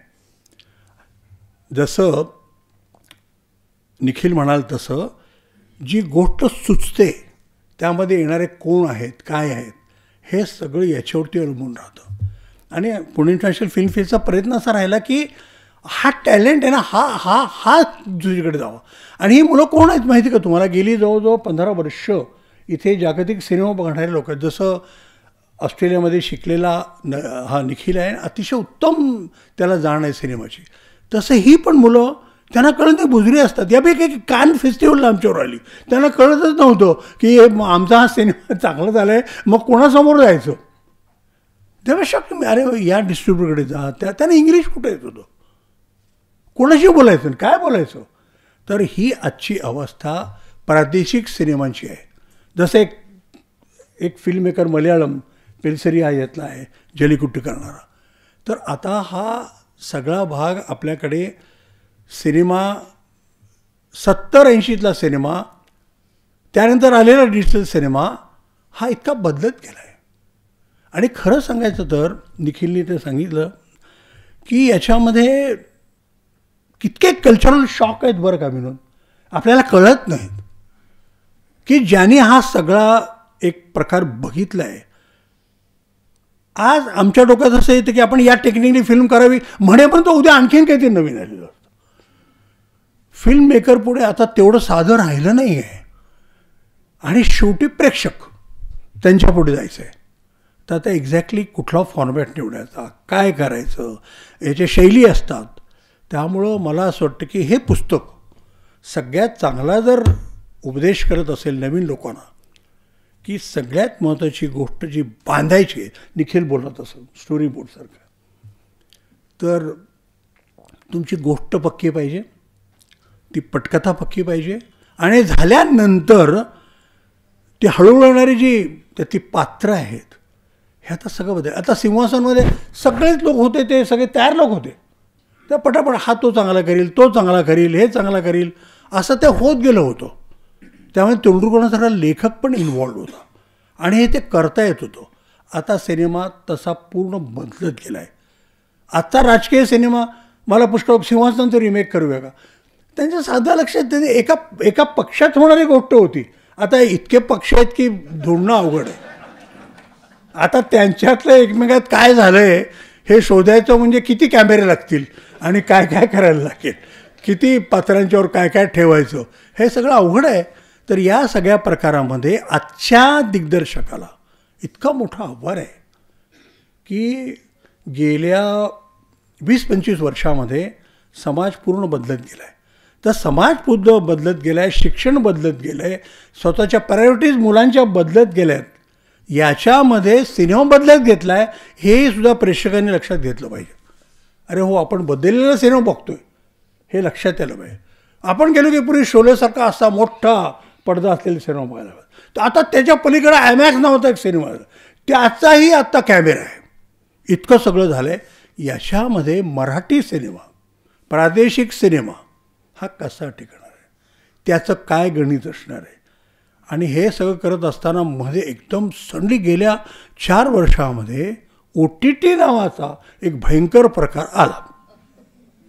इतका भयंकर आला की सहजपणे ऑफिसहून परत आल्यानंतर बायकोनी दिलेले पोहे, चहा घेत आपण सिनेमा बघू शकतो. केव्हाही त्याचं थोबाड बंद करू शकतो. अगं नंतर बघू आपण, कोण पाहुणे येणार आहेत ना, तो OTTवरचा सिनेमा आला. ते बिचाऱ्याने कष्ट करून केलेला सिनेमा 15 मिनिटांनी गळा बंद. त्याला जर कळलं की 15 मिनिट तुझा सिनेमा बंद झाला तर काय वाटेल तुला. किती दुःखदायक गोष्ट आहे. पण तुम्हाला कल्पना आहे का, we are all part of it. आपल्याला कोणाच कल्पना येत नाही की एका माणसानं जीव तोडून कलाकृती केली आहे आणि ती पूर्ण तरी बघा 1.5 तास नाही. त्यापेक्षा पोहे, अगं जरा मीठ तर कमी पडलं आहे. अरे त्या निखिलच्या सिनेमात किती मीठ कमी जास्त झालं ते बघा. तर आता अशा सगळ्या या आव्हानामधून तो सिनेमा तयार व्हायचा, अशी ही पलीकडची गोष्ट आहे. यामधून अलीकडे आमचा निखिल सिनेमा करतो आहे, सगळे वेगवेगळ्या पद्धतीने सिनेमा करत आहेत. या सगळ्या प्रकारामध्ये मला असं वाटतं की हे पुस्तक महत्त्वाच्या गोष्टीला हात घालतं, ते म्हणजे कथा. कथा नावाची गोष्ट सांगताना आज आपल्या आसपास इतकं घडतं आहे, इतकं वेगळं वेगळं घडतं आहे की सांगण्याची प्रत्येकाला हौस असणार. की मलाही समजा घटस्फोट हा विषय घेतला, सेपरेशन हा विषय घेतला, पणायला वाटलं कोणाला काय असगर फरदीला काय वेगळं, पण मलाही काहीतरी वेगळं वाटतं सेपरेशन म्हणजे काय. पण तो विषय पुण्यात घडतो का अक्कलकोटला घडतो का कुठे परभणीला घडतो हा विषय महत्त्वाचा आहे. तर ह्या सगळ्या गोष्टी करत सिनेमा करायचा आहे. तो परभणीत घडला घटस्फोट, तो घेऊन पुण्यातल्या फेस्टिवलमध्ये यायचं आहे आणि पुन्हा महाराष्ट्रात सगळीकडे दाखवायचं.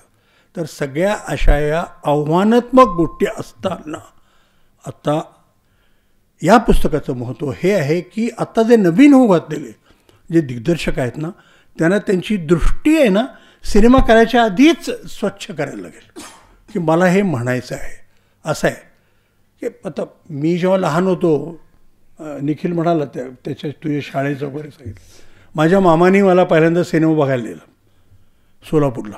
त्या सिनेमाचं नाव होतं आवारा, राज कपूरचा सिनेमा. मला सिनेमा म्हणजे काही माहितीच नव्हतं, पण मामाला भयंकर आवडायचा सिनेमा. तो म्हणाला चल तुला घेऊन जातो. मी किती 10-12 वर्षाचा असेल. सिनेमा आवारा. आता माझा वयाने मोठा होता मामा, त्याला कळत होतं काय ते. माझं सगळं लक्ष तिथे मागे प्रोजेक्शन होतं ना, ते धुळीमधून असे त्याच्यातून तो सिनेमा दिसायचा. अरे कारण तो प्रोजेक्शन असं आलं की ते सगळे नर्गिस राज कपूर मला त्या ह्याच्यात तसे धुसर असे दिसायचे. आणि मी माझ्या मामाच्या चेहऱ्याकडे बघायचो. तो इतका दंबर जो इधर देखो गाणं ऐकत, तो इतका रमलेला त्याच्यामध्ये नर्गिस राज कपूरकडे बघत. ते माझं लक्ष त्या दिलीप कुमार राज कपूर आणि नर्गिसपेक्षा त्या ह्याच्याकडे होतं, प्रोजेक्शनमध्ये होतं. हे काय विलक्षण गोष्ट आहे, हे मला माहीत पण नव्हतं की माझा सिनेमा कधीतरी असाच दाखवला जाईल ह्याची मला कल्पनाच नव्हती. तर निखिल म्हणाला मी कुठे होतो काय आईवडिलांना कळत नव्हतं. हे बऱ्याच फिल्म मेकरना त्यांच्या आईवडिलांना माहितीच नसतं जाऊन पुढे सिनेमा करतात. असं अनेक वेळा घडलेलं. या प्रोसेसमधूनच जाऊन कुठेतरी सिनेमा नावाची जादू घडते.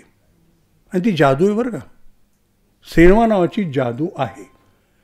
किती शास्त्रदृश्य शिक्षण घेऊन आला तो, त्यांनी करावं, पण शेवटी त्याला एक जादूच निर्माण करायची आहे आणि भुलवायचं लोकांना 1.5 तास. आणि 1.5 तास ते प्रेक्षक जादू बघत बसतात. मग ती सत्यजित रेनी केले असो, मृणाल सेनी केले असो, मार्टिन स्कॉर्से असो, किंवा क्लिंट इस्टवूडचा तो वेस्टर्न सिनेमा घोड्यावर बसलेला आलेला आहे, शीळ वाजते मागेन तो घोडा पळतो याची असो, ह्या सगळ्या गोष्टींमधून शेवटी गोष्ट येते आणि त्याला ते एक अद्भुत जग बघायचं असतं. तर सिनेमा हा असा अद्भुत आहे. आणि हे अशी अद्भुत जगाची गोष्ट मीनानी हे या सगळ्या नवीन 8 दिग्दर्शकांची सांगितलेली आहे. मला असं वाटतं की हे पुस्तक त्या दृष्टीने अभ्यासात्मक आहे आणि त्यामुळं तुमचं अभिनंदन. आणि आज मला इथे बोलायला सांगितलं. बोलायला खरं तर सिनेमा म्हटल्यानंतर इतके विषय आहेत की अंत नाही त्याला, पण आपल्याला घरी जाऊन जेवायचंही आहे आणि खूप गोष्टी बोलता येतात. पण मला इथं फक्त या पुस्तकाबद्दल बोलायचं आहे आणि मला एनकरेज करण्यासाठी मी आलेलो आहे. मला अगदी भरीला पाडून मला त्यांनी प्रस्तावना लिहायला सांगितले. मी काय कोणी अकॅडमिशियन नाही आहे, मी कुठल्याही फिल्म स्कूलमध्ये गेलो नाही, मी कुठल्याही राष्ट्रीय नाटकाच्या तिकडे गेलो नाही. सोलापूरसारख्या गिरण गावामध्ये मी वाढलो आहे. त्या गिरण गावामधून पुण्यात आलो. माझं मराठीसुद्धा कन्नड, तेलुगू आणि मराठी असं मिक्स असलेलं मराठी होतं. पण भालबा केळकरांनी मला पदरात घेतलं आणि पुण्यातलं प्रमाणित मराठी मला शिकवलं. आणि हे ते प्रमाणित मराठी मी शिकलो. आणि मग सोलापूरचं एक दादा गंमत सांगतो की तू वेडा कुंभार नावाचं एक नाटक होतं माडगुळकरांचं. तर भालबांना पुण्यात असून त्यांना भाबडेपणाने वाटलं की हा ग्रामीण भागातून आला आहे, म्हणून ते व्यंकटेश माडगुळकरांना म्हणले अरुण जोगळेकरला रिप्लेस करायला एक मुलगा आला आहे आणि तो ग्रामीण जाणतो. आता माडगुळकर माडगुळचे, सांगोला, माझा जन्म पंढरपूरचा. आता 15-15 मैलावर सगळं बदलत जातं. तर मला त्यांनी सांगितले वाच. मी वाचलं. तर माडगुळकर म्हणले तू कुठला आहेस तू? मी म्हणलं मी सोलापूरचा आहे. म्हटले भालबा अहो हा माडगुळसारखं नाही, ग्रामीण नाही तो बोलत आहे, तो तेलुगू कन्नड मराठीचं काहीतरी मी आलो गेलो असं काही ते बोलतो आहे. नाही नाही नाही ठीक आहे, तो ॲक्टर चांगला आहे, मला त्यांनी शिकवावं लागेल. आणि म्हणून मला आपण ज्याला प्रमाणित भाषा म्हणतो या पलीकडे सुद्धा काही भाषा आहेत, त्यात मराठी उत्तम सिनेमे होत आहेत. या जसं तो तुम्ही म्हटलं तो सिनेमा मला माडगुळकरांनी 15 दिवस आकाशवाणीतून चालत येऊन जिमखान्यावर महिला निवासमध्ये 15 दिवस मला माडगुळची भाषा शिकवली. तेव्हा मला कळलं की अरे हे पण मराठी वेगळं आहे. आणि सोलापूर पंढरपूर सांगोलामध्ये फार अंतर नाही आहे, पण तरी पण तिथे वेगळं आहे. अजूनही यांच्या बोलण्यात कधी कधी शब्द मला सापडतात. म्हणून मी विनोदा विचार कुठून आलात तुम्ही? मला बरोबर मराठीतलं कुठला कोण मी करेल असं म्हणाले. आज मी असं काहीतरी करेल. हे पुण्यामध्ये मी करेन असं म्हणतात. तुम्ही करेल कुठलं काढलं आहे? हे छे हे पुण्यामध्ये नका बोलू असतं. विनोद साधनामध्ये असताना. एने हो आर जोक सपाट. मला काय म्हणायचं की भाषेचा अभ्यास याचा अर्थ ज्या भाषेतून आपल्याला सिनेमा करायचा आहे, जी बोली भाषा वापरायची, त्यातली गंमत आहे, त्याच्या सकट तो सिनेमा जेव्हा आपण ऐकतो तेव्हा तो फार सुंदर वाटतं. आपल्या सगळ्यांना फक्त कोल्हापूरचे मराठी माहिती आहे, ग्रामीण म्हणजे असं नाही आहे. औरंगाबादकडची वेगळी आहे, परभणीची. हे सगळं करत मराठी सिनेमा होतो आहे. आणि त्यामुळं कथाबीज एक असलं तरी संवाद वेगळे होतात. पटकथेचं अंग तिथल्या चालीरीतीप्रमाणे बदलतं आणि हे करण्यातच खरी गंमत आहे. त्यामुळे या पुस्तकाचं पुन्हा एकदा मी स्वागत करतो. अभिनंदन. आणि उत्तम सिनेमे मराठीत होत हे वाचून अशी मी अपेक्षा करतो आणि रजा घेतो. थँक्यू. आभारासाठी 1 मिनिट घेतो. 2 आठवड्यापूर्वी जेव्हा आम्ही याचं प्रकाशन करण्याबद्दल जब्बार पटेल सरांना विचारलं तेव्हा त्यांनी 2 कारणं दिली होती कार्यक्रमाला न येण्यासाठी. पहिलं, मी पुस्तकाला प्रस्तावना लिहिली, मी तिथे येऊन आता काय बोलायचं. आणि दुसरं स्ट्रॉंग कारण असं दिलं होतं की मी 2nd वीक ऑफ मे परदेशात चाललेलो आहे. आणि मीनाताईंची ती इच्छा होती की डॉक्टर असावेत. म्हटलं आता परदेशातून हे 2-3 आठवड्याने येणार, मग हा कार्यक्रम कधी होणार. तर आपण करूया, 2 आठवडे वेळ पुरेसा आहे. वेळ कमी आहे, विषय तसा लोकांना गंभीर वाटतो, इलिट पण वाटतो. त्यामुळे हॉल कसा भरणार. आणि आम्हाला लहान हॉल उलट मिळाला नाही, यावेळी मोठा हॉल मिळाला. उलटं होतं बहुतेक वेळा. तर त्यावेळी मला आमचे सहकारी विचारायचे, जवळचे लोक विचारायचे की 300 लोकांचा हॉल आहे, किती लोक येतील. मी म्हणायचं की 200 येतील. काल संध्याकाळी आमच्या काही मित्रांनी विचारलं की किती लोक येतील. मी म्हणालो की 100 लोक येतील. कारण आता कालचं सगळं युद्धसदृश्य वातावरण होतं. आणि आज इथं आल्यावर मीनाताईंनी विचारलं की किती लोक येतील. मी म्हणालो की 300 लोकांचा हॉल आहे, 150 लोक येतील. आत्ता मोजून बघा, 151 लोक आहेत. सर्व 150 लोकांचे मनपूर्वक आभार.